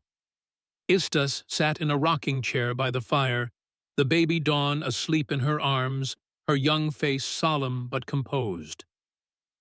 "We heard," she said quietly, "they come from both sides." The simple statement captured their predicament perfectly. Enemies converging from east and south, no clear path of escape, and now a newborn child to protect. "We need to consider all options," Ambrose said, gathering them around the table. "Including surrender, if it comes to that." Apache's head snapped up, her eyes flashing. "Never. Death before dishonor." "Not for ourselves," Ambrose clarified. "For Dawn's sake. If the fighting goes against us, Istas might be able to surrender to Warren. A mother with a newborn, even he might show mercy." "You don't know Warren," Apache argued. "He sees all Apache as animals. The baby would not change his heart." "And Nashota," Ambrose turned to Talise, "would he harm his own sister's child?" Istas looked startled. "Sister?" Talise nodded slowly. "My daughter who died, she was Nashota's sister. And yes, he might see the child spared, but taken to be raised in the old ways, without knowledge of her mother, her heritage." The complexity of their situation seemed to grow with each new revelation. No clear path forward, no option without significant risk. "What about the mountains?" Apache suggested. "We could leave tonight under darkness. The western pass is still clear." "Istas is too weak for such a journey," Talise objected, "and the baby too vulnerable to the cold night air." They debated various strategies as the afternoon waned, each plan revealing new flaws when examined closely. Stay and fight. They were outnumbered by both potential attackers. Lee. The terrain and Istas's condition made that nearly impossible. Surrender to which enemy and at what cost? As the sun began its descent toward the western mountains, painting the sky in shades of amber and rose, Ambrose stepped outside for a moment of solitude. The beauty of the sunset seemed almost obscene against the backdrop of their desperate situation, yet he found himself drawing strength from it. This evidence that the world continued its cycles regardless of human conflict. He was still on the porch when Talise joined him, her quiet presence a comfort in the gathering dusk. "I have been thinking," she said after a time, "about Maheo." Maheo. The name was unfamiliar to Ambrose. the old chief, Nashota's grandfather. He remains the true authority, though age has weakened his body. Talisa's eyes were distant, calculating. If we could reach him, speak to him directly, would he listen? After all that's happened, perhaps. He is of the old school, yes, but also wise. He understands that change comes whether we welcome it or not. She turned to face Ambrose directly. And he would want to know about his great-grandchild. Great-grandchild. Ambrose felt as though he was constantly one step behind in this unfolding drama. Dawn is related to Maheo. Talise nodded. Istas's child was fathered by Kele Maheo's youngest son. The boy died in a hunting accident before he could claim her properly. Maheo refused to believe the child was his son's, accused Istas of lying to gain status. The revelation added yet another layer to their already complex situation. Dawn wasn't just any mixed-blood child. She was the great-granddaughter of the tribe's chief, a direct descendant of the leadership line. If Maheo acknowledged her, Ambrose began, it would change everything, Talisi confirmed. The child would have a place in the tribe, and by extension, her mother. But how do we reach Maheo? Nashota controls access to the reservation. Talisa's expression grew determined. There are ways, secret paths known to the women who gathered herbs, and Maheo still honors the old customs. He will grant audience to anyone who brings the sacred bundle. Hope, fragile but real, began to take root in Ambrose's mind. If they could reach Maheo, convince him of Dawn's parentage, perhaps a peaceful resolution was possible after all. But time was against them. Warren's forces were approaching from the south. Nashota had promised to return at sunset the next day, and Istas remained too weak for any arduous journey. As night fell, fully stars emerging like scattered diamonds across the velvet sky, Ambrose made his decision. They would attempt to reach Maheo, not all of them, but a small delegation that might slip past Nashota's warriors and Warren's soldiers. A plan began to form, desperate, but not without merit. Talise knew the secret paths to the sacred meeting ground where Maheo could be reached. Ambrose would accompany her while Apache remained at the ranch to protect Istas and Dawn. It was a gamble dividing their already small force, but facing both enemies head-on seemed like certain defeat. This at least offered a chance, however slim, of finding a solution that didn't end in bloodshed. As they discussed the details around the kitchen table, the atmosphere was tense but focused. Each person understood the stakes, the risks, the slim margin for error. Yet, beneath the practical considerations ran a current of something almost like hope, the possibility that diplomacy might succeed where force would surely fail. We leave before dawn, Ambrose decided. Travel by the old creek bed to avoid being seen.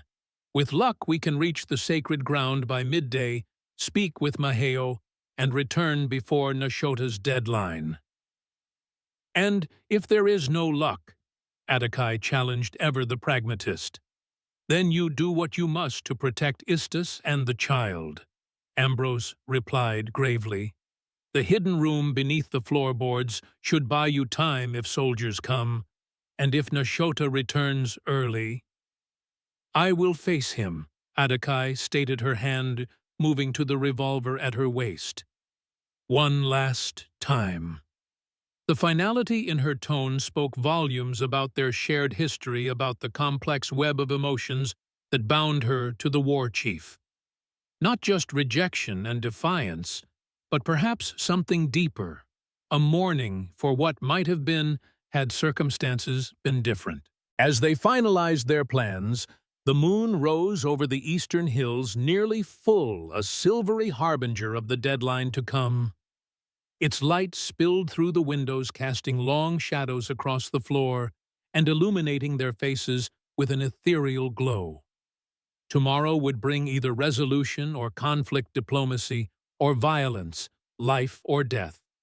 The scales could tip either way, balanced on the edge of a knife.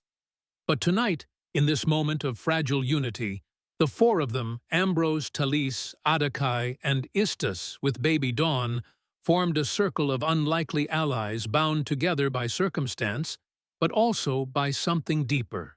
A shared belief that there must be a better way forward than the endless cycle of violence and retribution that had shaped their world for too long.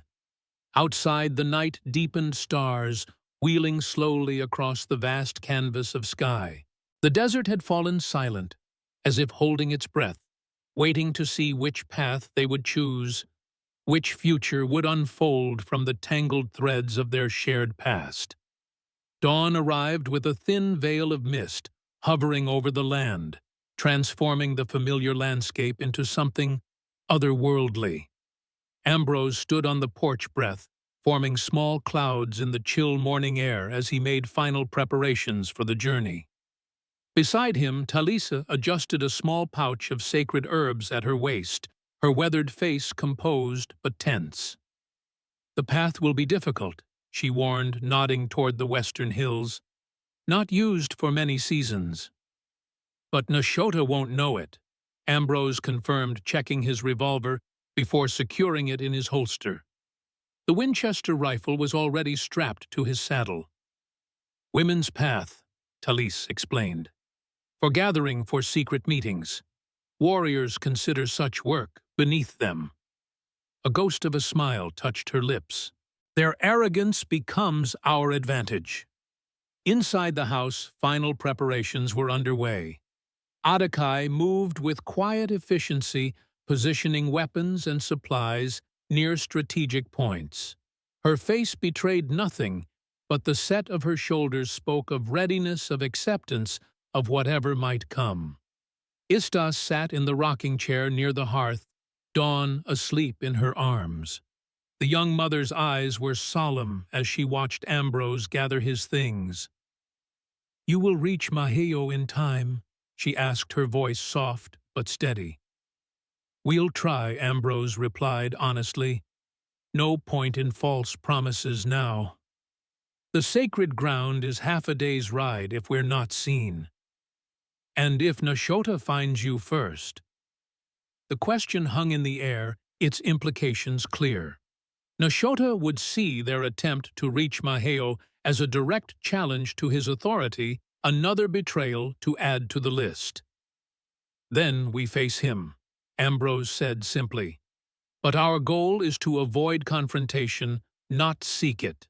Stas nodded, her hand gently stroking Dawn's dark hair. "Tell Maheo."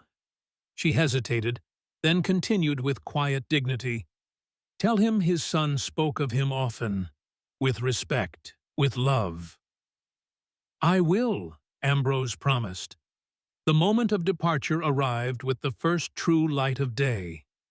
Ambrose and Talise mounted their horses, his sturdy bay gelding, and a smaller pinto mare from the corral. The animals sensed the tension, shifting restlessly beneath their riders. Adakai stood in the doorway, revolver at her hip, Winchester in hand. Her eyes met Ambrose's, a silent communication passing between them, a warrior's acknowledgement of shared purpose and respect. "If we're not back by sunset," Ambrose instructed, "take Istus and Dawn through the hidden tunnel. Head for the mountains. Catherine Williams in Denver will help you if you mention Eleanor's name." Adakai nodded once, accepting the directive without argument. They both knew the odds of reaching Maheo and returning before Nashota's deadline were slim at best. This might well be the last time they saw each other.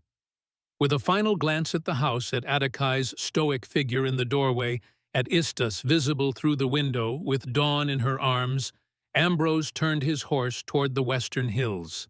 Talise led the way, her small form straight and proud in the saddle despite her years.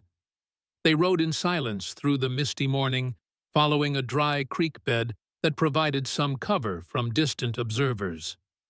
The horses' hooves made little sound on the sandy soil, and the lingering fog helped conceal their movements across the open terrain.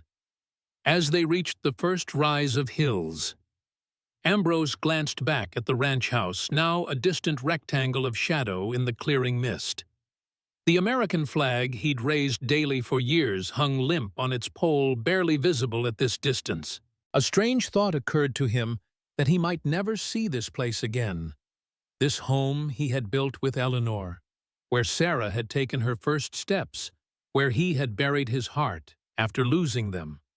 Yet somehow the thought brought more peace than pain. Whatever happened today, he was moving forward for the first time in 5 years, not merely existing in the shadow of loss. Talise led them up a narrow game trail that wound between jutting rock formations. The path grew steeper, forcing them to dismount and lead the horses at several points. Despite her age, Talise moved with surprising agility, familiar with every twist of the trail. "You've traveled this way many times," Ambrose observed during a brief rest. Talise nodded her eyes, scanning the terrain ahead. "For many years, this was the only freedom we had, gathering plants far from the men's eyes. We women created our own world in these hills." She gestured to markings on a nearby rock, nearly invisible unless one knew to look for them. Signs to guide those who know, warnings for those who should not follow. As the sun climbed higher, they reached a ridge overlooking a vast valley. From this vantage point, they could see both Ambrose's ranch to the east and, in the far distance, the smoke from cooking fires that marked the Apache reservation. Talise pointed to a plume of dust on the southern horizon. "Soldiers," she stated grimly, "moving fast." Through his field glasses, Ambrose could make out a column of cavalry, perhaps 20 men, led by a figure on a white horse. "Warren," he confirmed. "They'll reach the ranch by mid-afternoon at that pace." The knowledge added urgency to their mission. They pressed on, descending into a hidden valley where ancient cottonwoods grew alongside a spring-fed stream, an oasis of green in the arid landscape. Here Talise called for another halt. "Sacred ground begins," she explained, dismounting. "We must prepare." From her pouch, she withdrew a bundle of herbs, lighting them with a small flint. The pungent smoke curled upward as she moved it around Ambrose, then herself, murmuring words in Apache that sounded like both prayer and instruction. "For protection," she explained, "and respect. We enter Maheo's domain now." They continued on foot, leading the horses through a narrow passage between towering rock walls. The air grew noticeably cooler in this sheltered canyon, and the silence deeper, broken only by the occasional call of a bird or the soft snort of the horses. After perhaps half a mile, the passage opened into a circular clearing, surrounded by stone monoliths that seemed placed by deliberate hands rather than natural forces. At the center stood a platform of flat stones, and upon it, to Ambrose's surprise, a solitary figure, Maheo. The old chief sat cross-legged on a buffalo robe, his face lined with the passage of many winters, his white hair hanging in 2 braids adorned with eagle feathers. Despite his advanced age, his posture remained straight, his dark eyes alert and penetrating as they watched the newcomers approach. "He was expecting us," Ambrose murmured, surprised. "He knows many things," Talise replied simply. "The old ones see beyond what we see." They approached the stone platform slowly, respectfully. Talise leading the way with her head slightly bowed, Ambrose following her example. When they reached the edge of the platform, Talise spoke in Apache, her tone formal and deferential. Maheo listened without expression, his gaze moving from Talise to Ambrose and back again. When she finished speaking, he remained silent for a long moment, the only movement the slight stirring of his white hair in the breeze. Then he spoke, his voice surprisingly strong for a man of his years. Talise translated for Ambrose. "He asks why a white soldier comes to the sacred ground with the woman who broke tribal law."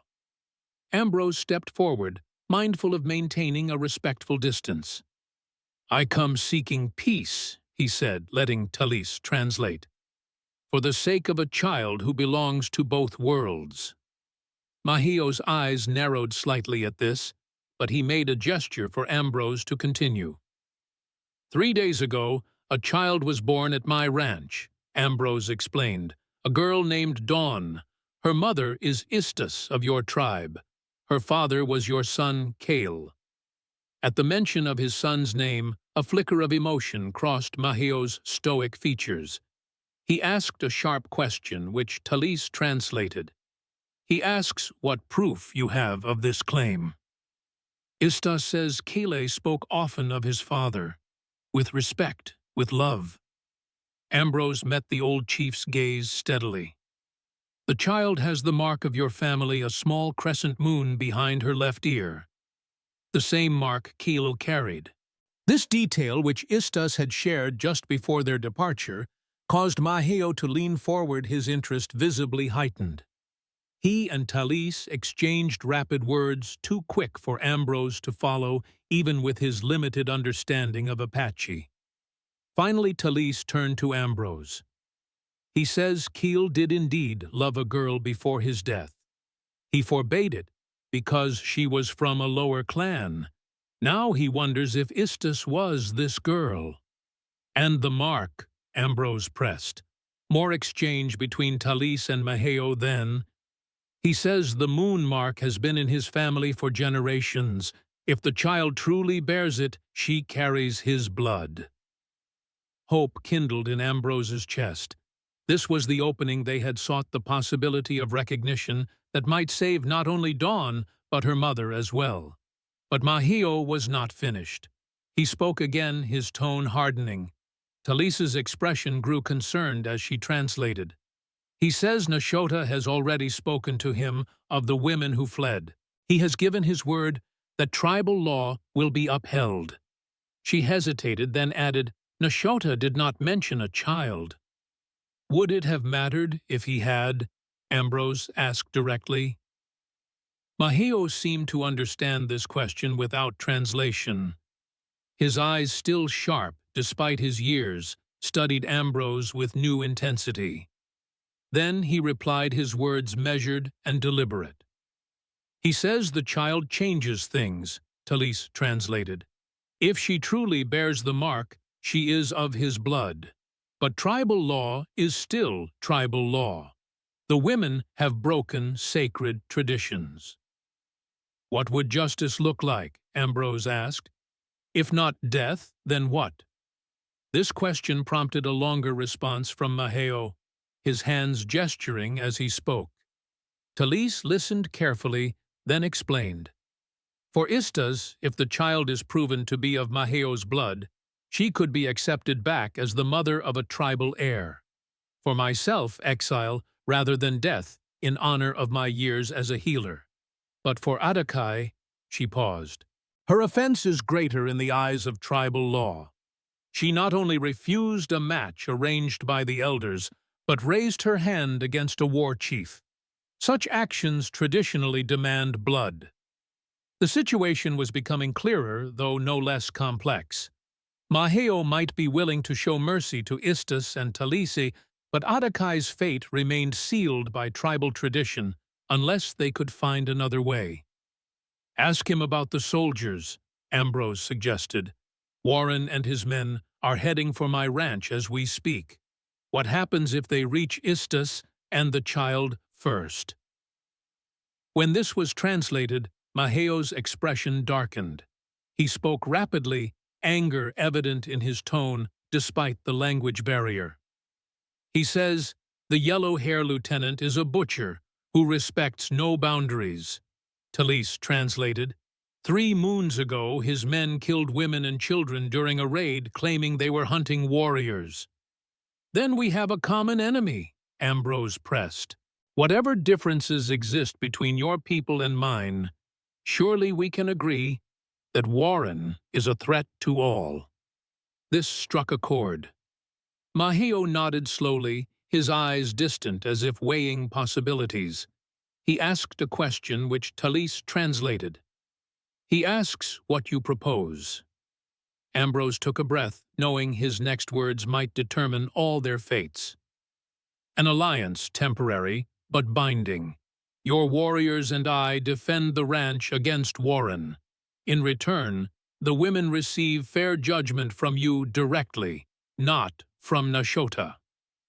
Talisa's eyes widened slightly at the boldness of this proposal, but she translated faithfully. Mahio listened, his expression unreadable. The old chief was silent for a long moment. After she finished, his gaze fixed on some distant point beyond them. Then he spoke, his words carrying the weight of authority. He says he will consider this proposal, Talise translated, but first he must see the child with his own eyes, confirm the mark, confirm she is of his blood. There isn't time, Ambrose argued. Warren will reach the ranch by mid-afternoon. Nashota plans to attack at sunset. We need to act now. More rapid exchange between Talise and Maheo, increasingly urgent. Finally, Talise turned to Ambrose, hope kindling in her eyes. He will send a messenger to Nashota, ordering him to delay any action until Maheo arrives, and he will come with us to the ranch to see the child himself. This was better than Ambrose had dared hope. Not a guaranteed solution, but a chance, a reprieve that might give them time to find a peaceful resolution. And Warren, he pressed. The soldiers won't wait for tribal politics to be resolved. Maheo spoke again, his voice carrying unexpected force. He says the Bluecoats have no authority on tribal land, Talise translated. But your ranch is not tribal land. She hesitated, then added, he asks if you are willing to place your home under tribal protection temporarily. This would give him authority to oppose Warren directly. The request took Ambrose by surprise. Place his ranch, American soil, his legal property, under Apache authority. It was unprecedented, possibly treasonous in the eyes of the U.S. government. Yet, it might be the only way to create a united front against Warren to protect Istas and her child. Yes, he decided. Tell him yes, whatever it takes to keep them safe. When this was translated, Mahio nodded once decisively. He spoke a command, and from the shadows of the surrounding rocks emerged two young warriors Ambrose hadn't noticed before. The old chief had not come to the sacred ground alone after all. Rapid instructions were given. One warrior mounted and rode swiftly away, presumably to deliver Maheo's message to Nashota. The other helped the old chief to his feet and led forward a magnificent painted horse that had been hidden among the rocks. Despite his age, Maheo mounted with dignity, his back straight, his bearing that of a man accustomed to command. He spoke again, gesturing toward the east. He says we ride now, Talise translated. Every moment counts. They set off at a pace that surprised Ambrose given Maheo's advanced years. The old chief rode with the confidence of a lifetime spent on horseback, leading them along a different trail than the one they had ascended, more direct, but also more exposed. As they rode, Talise explained Maheo's plan in more detail. The chief would arrive at the ranch with full ceremonial authority, inspect the child, and if she truly bore the family mark, declare her under his protection. This would not immediately resolve all issues with tribal law, but it would forestall Nashota's attack and create space for negotiation. And Warren, Ambrose asked, will Mahio's warriors fight against U.S. soldiers if necessary? Talise's expression was grave. If they must. But Maheo hopes the presence of a tribal chief will make Warren hesitate. Even the army must consider the consequences of attacking a chief during a sacred ceremony. It was a gamble, but one with better odds than they had faced that morning. As they crested a ridge, Ambrose's ranch came into view in the distance. Through his field glasses he could make out figures moving around the property, Apache patrolling the perimeter alert for danger. But beyond the ranch to the south, the dust cloud had grown larger. Warren's cavalry was closing in, perhaps only an hour away now. The race was on.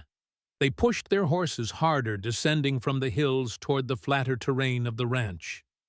Mahio rode slightly ahead, his white hair and ceremonial headdress making him a striking figure against the landscape.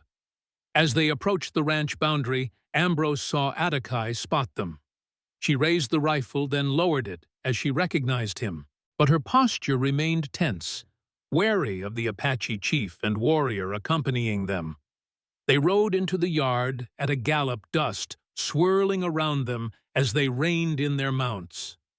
Apache emerged from the house, Winchester in hand, her eyes moving from Ambrose to Mahio with clear suspicion. "It's all right," Ambrose called to her. "Chief Mahio has come to see the child, to verify her lineage." Apache's gaze hardened. And then we stand together against Warren," Ambrose explained, dismounting. "The chief has agreed to place the ranch under tribal protection." Surprise flashed across Apache's face, quickly replaced by skepticism. "Nashota will not accept this." "Mahio has sent a messenger," Talisa interjected, helping the old chief dismount, "ordering Nashota to delay any action until he arrives." "And you believe he will obey?" Apache challenged. It was Mahio himself who answered, speaking in Apache, but with a tone that required no translation, the voice of authority accustomed to being heeded. Apache's expression remained defiant, but she stepped aside, allowing them to approach the house. Inside, Istas sat by the window, Dawn asleep in her arms. When she saw Mahio enter, her eyes widened with fear, and she clutched the child closer. "It's all right," Ambrose assured her. "The chief has come to see Dawn, to verify she is of his blood." Istas looked to Talise, who nodded encouragement. "Show him the mark," she said gently. "Let him see his granddaughter." With trembling hands, Istas adjusted the blanket, turning the sleeping infant slightly to reveal the small crescent-shaped birthmark behind her left ear. It was faint, but unmistakable against her copper skin. Mahio approached slowly, his stern features softening as he gazed upon the child. He leaned closer, examining the mark, then straightened, speaking words that seemed to catch in his throat. "He says, 'It is the mark of his family,'" Talise translated, "the same his son carried, the same his father bore." She paused, then added with wonder in her voice, "He acknowledges Dawn as blood of his blood." A visible change came over Mahio as he continued to gaze at the sleeping infant. The stern chief gave way to the grandfather, seeing in this tiny face echoes of his lost son. He spoke again, his voice gentler now. "He asks to hold her," Talise translated. Istas hesitated, her protective instincts warring with the need to honor the chief's request. Finally, she nodded carefully, transferring the sleeping Dawn into Mahio's weathered hands. The old chief cradled the infant with surprising tenderness, murmuring words too soft for Ambrose to catch. A single tear tracked down his lined cheek, the first crack in his stoic demeanor. In that moment, the atmosphere in the room shifted. What had been a tense standoff became something more complex, a recognition of shared blood, of continuity despite conflict. Mahio was seeing not an enemy's child, but his own legacy, a connection to his son that he had thought lost forever. He spoke again, his voice regaining its strength. Talise listened, then turned to Ambrose with relief evident in her face. "He declares Dawn to be of the Eagle clan under his personal protection, and by extension, her mother as well." She paused, then added, "He says the child bridges two worlds, and perhaps that is as it should be." This was the breakthrough they had hoped for. Dawn and Istas were now under Mahio's protection, safe from Nashota's judgment, at least temporarily. But questions remained about Talise and Apache, and the immediate threat of Warren's approaching cavalry still loomed. As if summoned by the thought, Apache called from the porch, "Riders coming from the south." Ambrose moved quickly to the window. Through his field glasses, he could see the cavalry column approaching perhaps 2 miles out, dust rising behind them in the afternoon sun. At their head rode a figure on a white horse, Lieutenant Maxwell Warren. "Warren," he confirmed grimly, 20 men at least, heavily armed. He turned to Maheo, who had handed Dawn back to Istas, and now stood with the straight-backed dignity of a chief once more. Through Talise, Ambrose explained the situation, Warren's history of violence against the Apache, his probable knowledge of the women's presence at the ranch, the danger he presented to all of them. Maheo listened, his expression hardening. Then he spoke, gesturing toward the approaching cavalry. "He says this ranch is now under tribal protection," Talise translated. "The soldiers have no authority here without his permission." "Warren won't recognize tribal authority," Ambrose warned. "He'll see only Apache warriors and women he's been ordered to capture." "Then we must make him see differently," Talise suggested. "Show him the consequences of attacking a chief during a sacred ceremony." Maheo nodded agreement, then issued a series of commands to his accompanying warrior, who immediately mounted and rode east, presumably to summon additional warriors from the nearby hills. "The chief's personal guard waits beyond the ridge," Talise explained. 10 of his most trusted warriors. They will come when called." It was a small force compared to Warren's cavalry, but combined with Ambrose's defensive preparations, it might be enough to give the lieutenant pause. Especially if Warren could be made to understand the diplomatic implications of attacking a recognized tribal chief. They moved quickly to prepare. Maheo, understanding the gravity of the situation, removed his ceremonial headdress and replaced it with the full war bonnet of an Apache chief, an impressive creation of eagle feathers and beadwork that he had brought wrapped in hide on his saddle. The transformation was remarkable. He seemed to grow taller, more imposing, years falling away as he assumed the full mantle of his authority.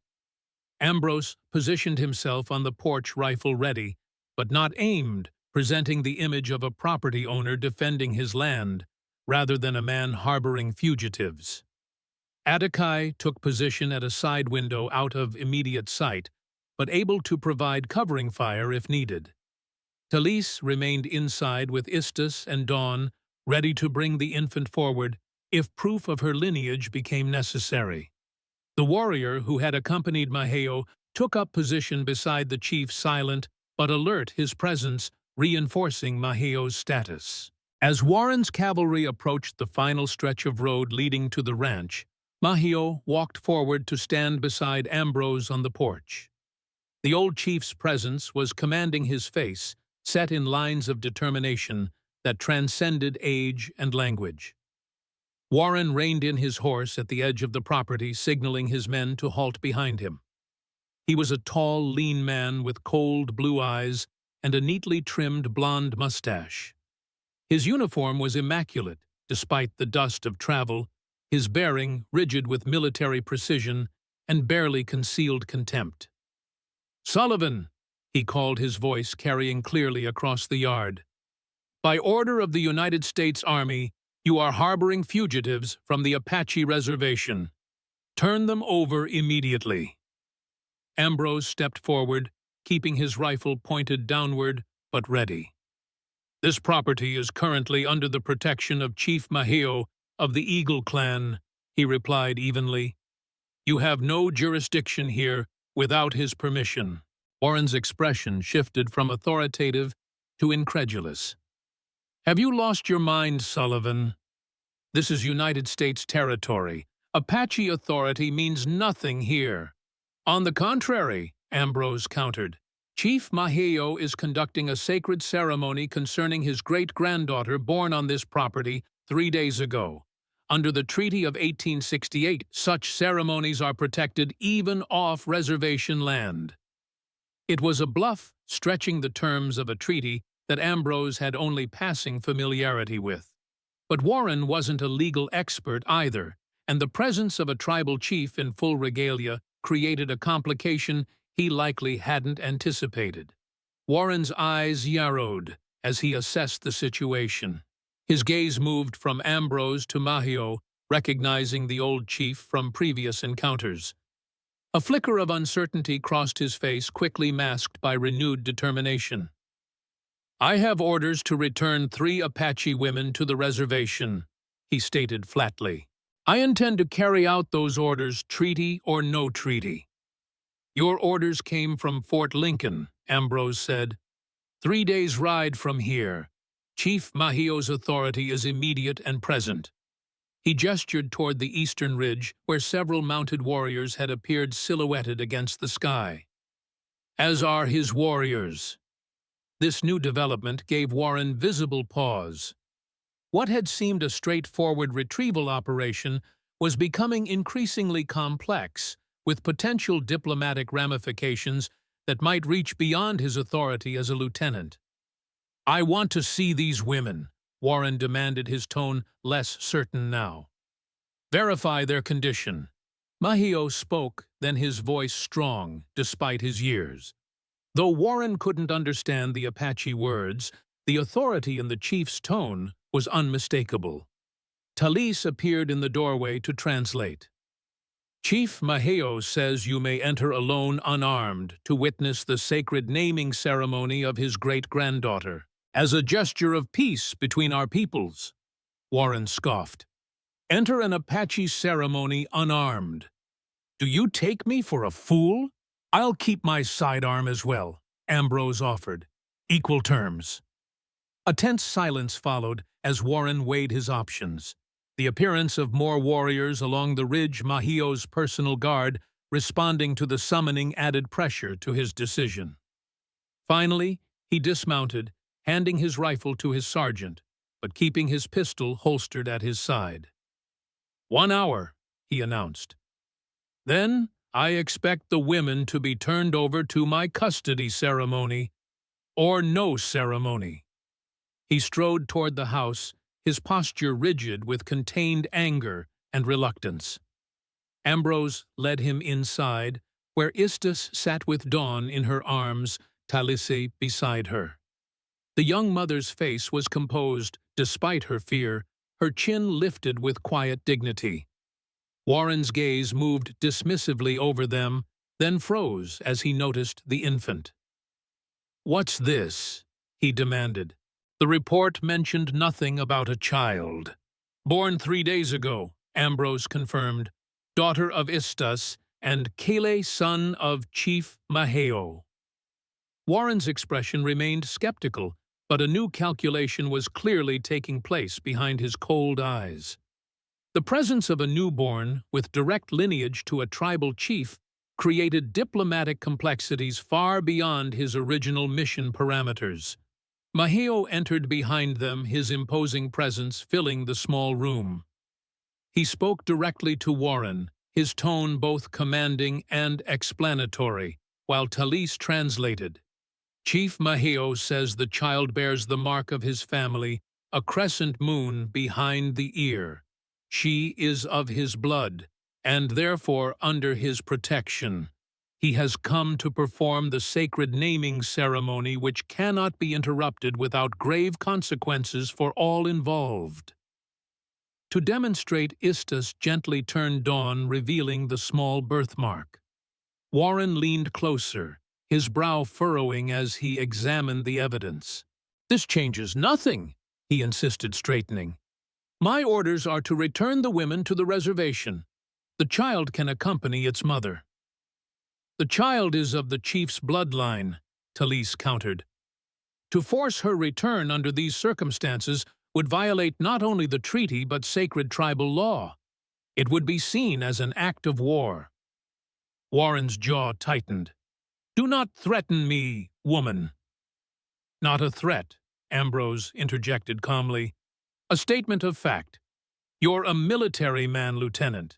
You understand the importance of proper intelligence before engaging in action.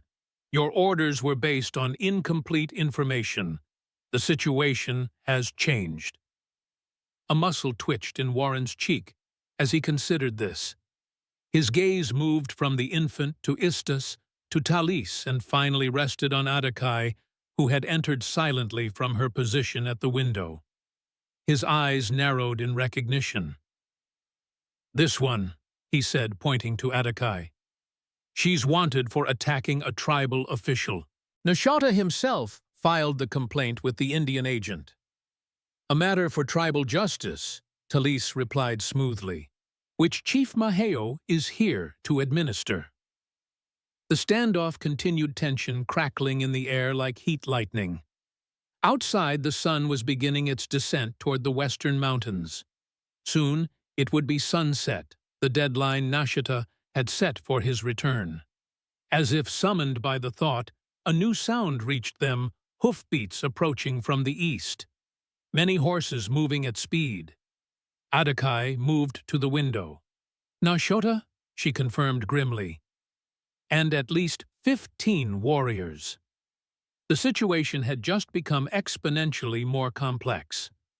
Warren's cavalry to the south, Nashota's warriors to the east, and caught between them the ranch house with its unlikely assemblage of allies. Warren's hand moved instinctively toward his holster. "What treachery is this?" "No treachery," Ambrose assured him, though his own concern had spiked. "Nashota was expected, though, not with so many warriors. He comes to witness the ceremony as well." It was another bluff, but one they needed Warren to believe if they were to avoid immediate violence. The lieutenant's presence actually offered a strange advantage. Nashota would be less likely to attack openly with U.S. cavalry as witnesses, just as Warren was constrained by Maheo's presence. Maheo himself showed no surprise at his grandson's approach. He spoke briefly to Talise, who nodded and translated for the others. "The chief says Nashota has received his message but comes with warriors anyway. This shows disrespect, but not necessarily disobedience. He will deal with his grandson." With that, Maheo strode out onto the porch, his war bonnet catching the late afternoon sun, transforming him into an imposing figure of authority despite his years. Ambrose followed with Warren close behind, clearly unwilling to let either man out of his sight. Nashota and his warriors thundered into the yard, reining in their horses in a cloud of dust. The war chief's face was painted for battle, his chest bare, except for protective symbols drawn in red and black. Beside him rode Red Wolf, his lieutenant similarly prepared for conflict. For a moment, no one spoke. The tableau held Maheo standing tall on the porch, Nashota and his warriors facing him from horseback, Warren's cavalry visible but holding position at the edge of the property, the setting sun casting long shadows across the yard. Then Nashota dismounted, approaching the porch with measured steps. He stopped at the base of the stairs, looking up at his grandfather with a complex mixture of respect and defiance. "Grandfather," he acknowledged in English, perhaps for Warren's benefit, "you should not be here. This matter is for warriors to resolve." "This matter is for the chief to decide," Maheo replied, his voice carrying the weight of generations of authority. "And I am still chief of the Eagle clan." Nashota's jaw tightened. "The women broke tribal law. Justice must be served." "Justice, yes, but what is justice?" Maheo's gaze swept over the assembled warriors, his voice strengthening. "Is it blood for every transgression, or wisdom to know when traditions must bend to survive?" A murmur ran through the warriors at this challenge to orthodox thinking. Nashota sensed the shift and moved to counter it. "The old ways have protected our people for generations," he insisted. "Weaken them, and we weaken ourselves." "The old ways will die if they cannot change," Maheo countered. as the river changes course but remains the river. Their philosophical debate was interrupted by Warren, who stepped forward impatiently. "This tribal discussion is irrelevant. I have orders to return these women to proper authorities." Nashota's head snapped toward Warren, his expression darkening. "You have no authority here, Bluecoat. These women are Apache. Their fate is for Apache to decide." "For once, we agree," Warren replied coldly. "They should be returned to the reservation immediately." "To face tribal justice," Nashota clarified. "To face whatever consequences your Indian agent deems appropriate," Warren corrected. The tension ratcheted higher as the two men faced each other, representatives of different forms of authority, yet united in their desire to control the women's fate. It was exactly the conflict Ambrose had hoped to avoid, with the ranch caught in the crossfire between tribal and military power. Maheo spoke then, his voice cutting through the tension like a blade. He addressed Nashota directly, speaking in Apache, but with enough force that his meaning was clear even to those who couldn't understand the words. Nashota's expression shifted as he listened, surprise, then disbelief, then a complex mixture of emotions too tangled to name. He replied sharply, questioning, his gaze moving toward the house where Istas remained with Dawn. Talise appeared in the doorway, translating the exchange for Ambrose's benefit. "Maheo has told him about the child, about the moon mark. Nashota demands to see for himself." This was the crucial moment. Would Nashota accept the evidence of Dawn's lineage? And if he did, would it change his determination to punish the women who had defied tribal law? At Maheo's gesture, Talise retreated into the house, returning moments later with Istas. The young mother stepped onto the porch, Dawn cradled in her arms, her face composed despite the danger surrounding her. Nashota approached slowly, his expression guarded. When he reached the base of the steps, Istas turned the sleeping infant slightly, revealing the crescent birthmark behind her ear. For a long moment, Nashota stared at the mark, his face unreadable. Then he looked up at Istas, something shifting in his gaze.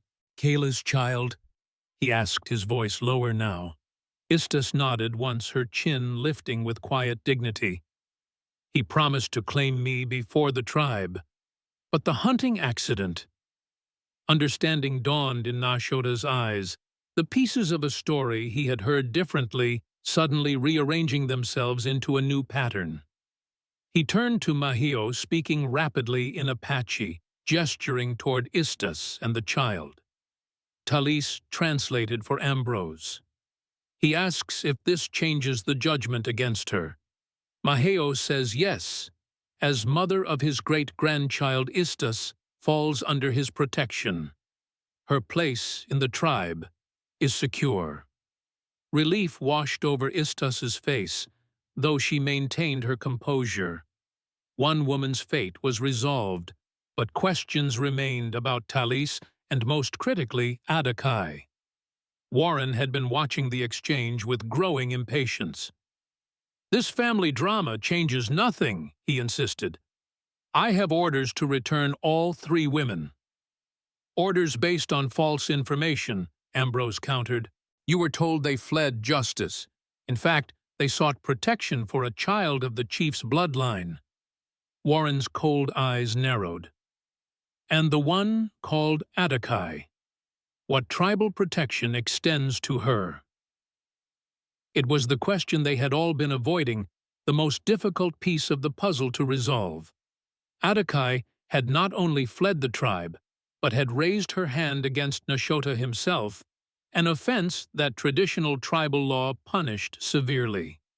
As if summoned by the mention of her name, Adakai appeared in the doorway. She had changed into traditional dress, her hair braided with leather thongs, her bearing proud and unapologetic as she faced those who would judge her.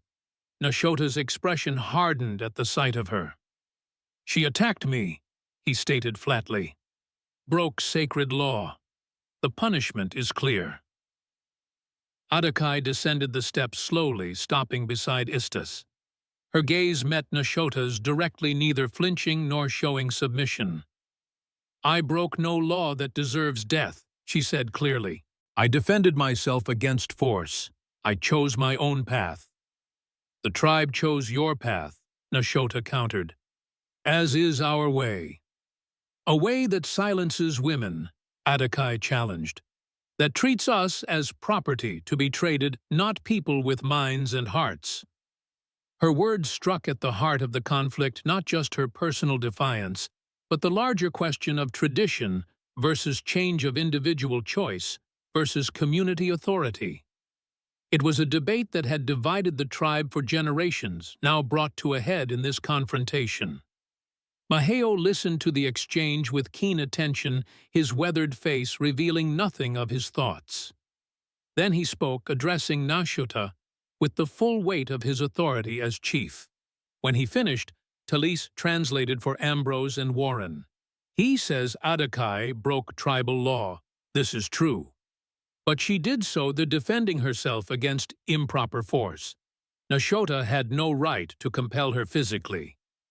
Nashota's face flushed with anger and embarrassment. "She refused a match approved by the elders, by you, grandfather." "I approved a proposal, not force," Maheo replied through Talise. "Our ways do not permit a man to take what is refused, even in marriage." This subtle but significant distinction created an opening, a way for tribal law to bend without breaking. If Nashota had overstepped his authority in trying to force Adakai's compliance, her resistance could be seen as justified rather than rebellious. Warren, growing increasingly frustrated with the tribal deliberations, interrupted again. "This is absurd. I have my orders, and I intend to carry them out. All 3 women will return to the reservation with me now." He made a gesture toward his waiting cavalry, who began to advance slowly into the yard. In response, Nashota's warriors tensed hands, moving to weapons, the fragile negotiation threatening to dissolve into violence. It was Adakai who broke the impasse, stepping forward to address both Warren and Nashota. "I will return to the reservation," she announced clearly, "of my own will, to face proper judgment from Chief Maheo, not from either of you." Her offer surprised everyone, not least Ambrose, who had seen her determination to remain free at any cost. But there was strategy in her apparent surrender. By accepting Maheo's judgment, rather than Nashota's or Warren's, she was choosing the authority most likely to treat her fairly. Nashota's eyes narrowed with suspicion. "Why would you trust his judgment now, when you defied it before?" "I defied force, not justice," Adakai replied steadily. "If the chief judges me fairly according to true tribal law, I will accept the consequences." It was a gamble, but one with calculated odds. Maheo had already shown flexibility in his interpretation of tribal law regarding Istus. There was reason to hope he might show similar wisdom in Adakai's case, especially now that he had reclaimed his full authority as chief. Maheo himself seemed impressed by Adakai's courage. He spoke briefly, which Talise translated. "He accepts her offer. She will return to the reservation under his personal protection to face judgment before the Council of Elders, not at Nashota's hand." Warren began to protest, but Maheo cut him off with a gesture of surprising authority. Through Talise, he addressed the lieutenant directly. "Chief Maheo says you have accomplished your mission, Lieutenant. The women will return to the reservation, but they do so under his authority, not yours. The matter is now one of tribal governance, not military enforcement." It was a diplomatic solution that allowed Warren to report success while actually ceding control of the situation to Maheo. The lieutenant recognized the maneuver for what it was, his face flushing with anger, but he was outmaneuvered. To insist on taking direct custody of the women now would require him to physically challenge a tribal chief during a ceremonial event, an action that could have serious repercussions with his superiors. Fine, he conceded grudgingly. But I'll be reporting this entire incident to the Indian agent. And if these women leave the reservation again, there won't be any negotiation. With that, he turned on his heel and strode back to his waiting cavalry, his rigid posture expressing the anger he could not openly vent. The immediate threat of military intervention had been averted, but Warren would not forget this humiliation easily. As the cavalry withdrew to a respectful distance, attention returned to the complex dynamics between Maheo Nashota and the three women. Istus's status was settled as mother of Maheo's great-grandchild. She would return to the tribe with honor. Adakai would face judgment, but under Maheo's protection rather than Nashota's authority. But Talisa's situation remained unresolved. The older woman stepped forward now, addressing Maheo directly in Apache. Their exchange was lengthy, with Talise occasionally gesturing toward the ranch house, toward Ambrose, toward the distant mountains. Finally, she turned to Ambrose to translate Maheo's decision. The chief says I have broken tribal law by teaching forbidden knowledge, but he also acknowledges that such knowledge may be necessary for our people's survival in changing times. She paused, something like wonder crossing her weathered face. He offers me a choice return to the tribe as an elder, to share wisdom, but not to teach reading, or remain here in the borderland as a bridge between worlds. The unexpected option to stay at the ranch rather than return to the reservation took Ambrose by surprise. He looked at Talise. Seeing in her eyes the same question she must see in his, was this what either of them wanted? Before either could speak, Nashota interrupted, his voice sharp with disbelief. "Grandfather, you would allow her to live among the white men, to continue corrupting our ways with their words." Maheo's response was measured but firm, his gaze steady on his grandson as Talise translated. "The world changes, Nashota. The buffalo disappear, the railways come, the white man's towns grow larger. Our people must learn new ways while honoring the old, or we will vanish like morning mist." It was a progressive view that Nashota clearly struggled to accept. His face reflected the internal conflict of a man caught between rigid adherence to tradition and the pragmatic recognition that adaptation might be necessary for survival. In the end, it was not Nashota, but Red Wolf who shattered the fragile peace. The scarred warrior had been watching the proceedings with growing anger, his hand never far from his knife. Now he stepped forward, pointing at Ambrose with naked hatred. "He is the enemy," Red Wolf shouted in accented English. "A soldier who killed our people, and you would make peace with him." Ambrose tensed, recognizing the dangerous shift in energy. Red Wolf was not interested in diplomatic solutions or nuanced interpretations of tribal law. He wanted blood, specifically Ambrose's. Maheo spoke sharply to his warrior, but Red Wolf was beyond the reach of authority now. He continued in English, perhaps wanting Ambrose to understand every word. "I know this man, Captain Sullivan, who led the raid on Blackwater Creek. 30 of our people died that day, women, children, old ones." His scarred face contorted with rage. "My family died there." The accusation hung in the air like smoke, changing the atmosphere instantly. All eyes turned to Ambrose, even Talisa's a new wariness in her gaze. "Is this true?" she asked quietly. Ambrose felt the weight of history pressing down on him. Choices made, orders followed, consequences that could never be undone. "I was there," he acknowledged grimly, "but it wasn't as he describes. We were pursuing a war party that had attacked a settlement. We didn't know there were families in the canyon." "Lies," Red Wolf spat.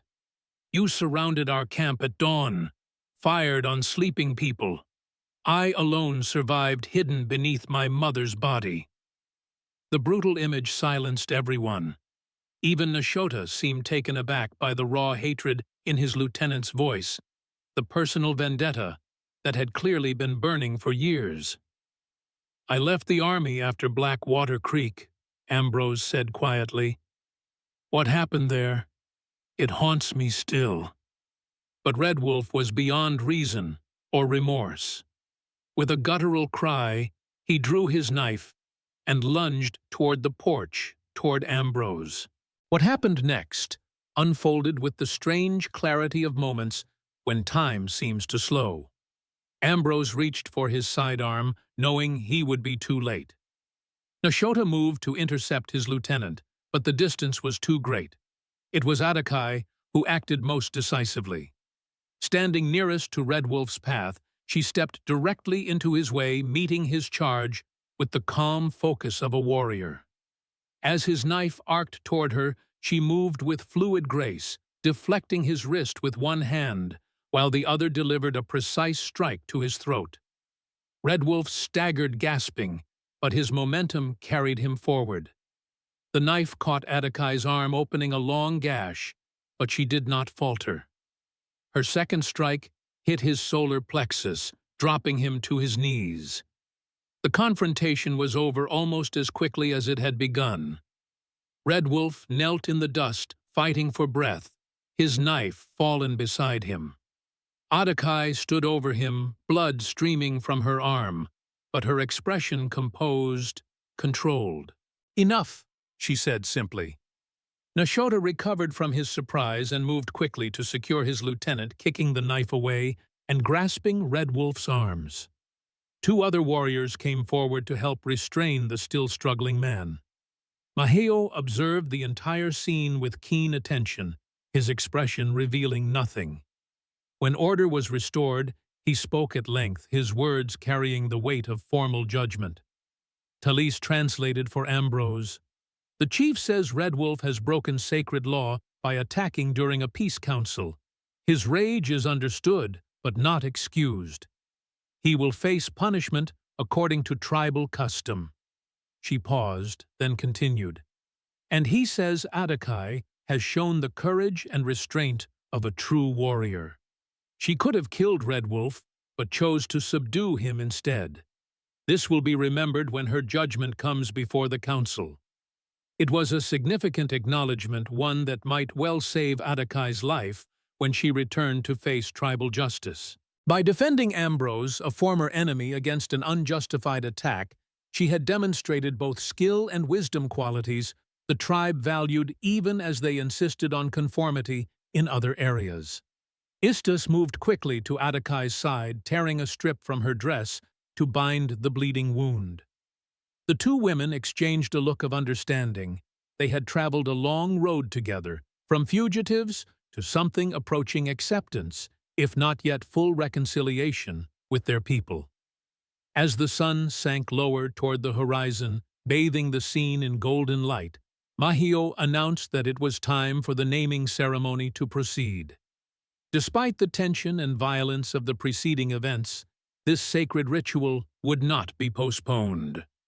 Warriors and soldiers alike were instructed to maintain a respectful distance as Maheo Talise Istus, with baby Dawn Apache and Ambrose, gathered on the porch.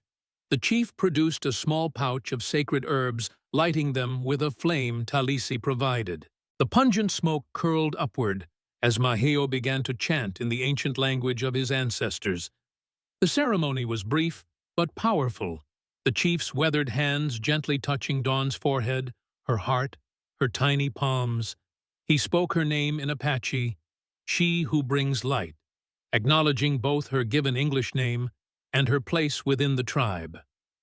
When it was complete, Maheo turned to address the assembled witnesses, speaking first in Apache for his warriors, then in English for the benefit of Warren and his men who maintained their position at the edge of the property. "This child bridges two worlds," he declared, his voice carrying across the yard. "Born of Apache blood, but on white man's soil. In her I see the future of our people, not separate, not at war, but finding a way to walk together under the same sky. It was a radical vision, one that clearly made both Nashota and Warren uncomfortable, though for different reasons. But in the gathering dusk, with the infant's presence, a tangible reminder of continuity and hope, even the most hardened among them seemed to feel the power of the moment. Maheo concluded by announcing that Istus and Dawn would return to the reservation under his personal protection to be acknowledged as family before the tribe. Adakai would accompany them to face judgment before the Council of Elders with Maheo's testimony regarding her actions this day. And Talise here, the old chief paused, looking to the woman who had served as translator and diplomat throughout the crisis. He spoke directly to her in Apache, a question rather than a command. After a moment's consideration, Talise replied with quiet dignity, then turned to Ambrose. "The chief asks where I choose to walk with the tribe as an elder, who has seen both worlds, or here in the borderland, as a keeper of knowledge." Ambrose realized that she was not merely translating Maheo's question, but asking one of her own. Would he welcome her presence at the ranch, not as a fugitive seeking temporary shelter, but as a permanent resident, a companion in the solitude he had maintained for 5 years? The answer came to him with surprising clarity. "The choice is yours," he said. "But you would be welcome here. Eleanor would have wanted that." Talise studied him, reading truth in his eyes. Then she turned back to Maheo, speaking in Apache, with quiet certainty. The chief nodded, accepting her decision with the gravity it deserved. "I will remain here," she announced to the others, "to continue Eleanor's work, to be a bridge between worlds, as Dawn will be when she grows." Nashota's face darkened at this declaration, but he made no protest. Perhaps the events of the day had begun to erode his certainty, to plant seeds of doubt about the absolute nature of tribal law. Or perhaps he simply recognized that some battles could not be won through force alone. As twilight deepened into dusk, preparations were made for departure. Istus gathered the few possessions she would take back to the reservation, wrapping Dawn securely for the journey. Adakai stood straight-backed as Talise finished binding her wounded arm, her expression revealing nothing of her thoughts about returning to face tribal judgment. In a quiet moment before they left, Istus approached Ambrose Dawn, sleeping peacefully in her arms. "You saved us," she said simply.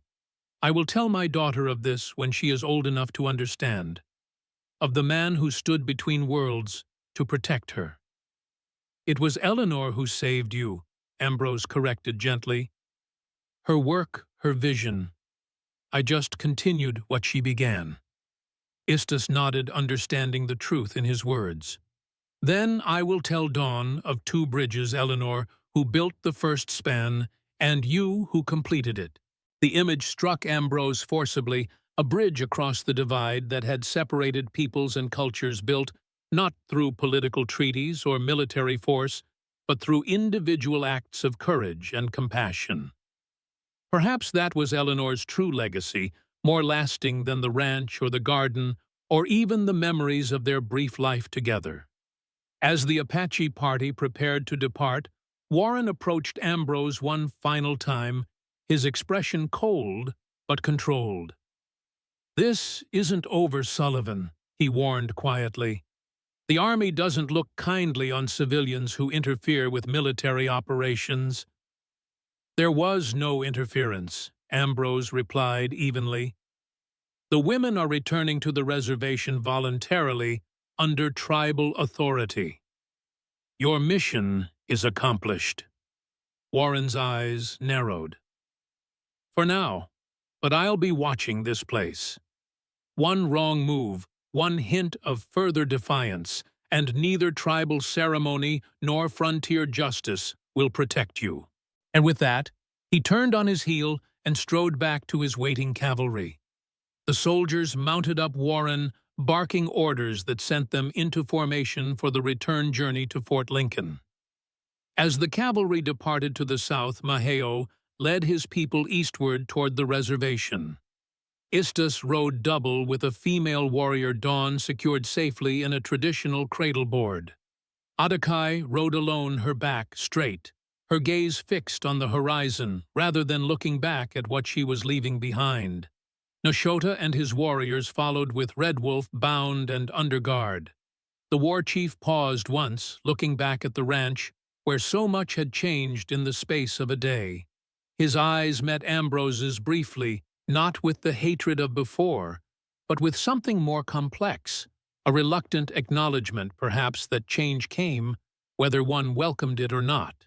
Then he was gone, the procession disappearing into the gathering darkness, leaving Ambrose and Talise standing alone on the porch of the ranch house. The silence that settled over the property was profound after the tensions of the day.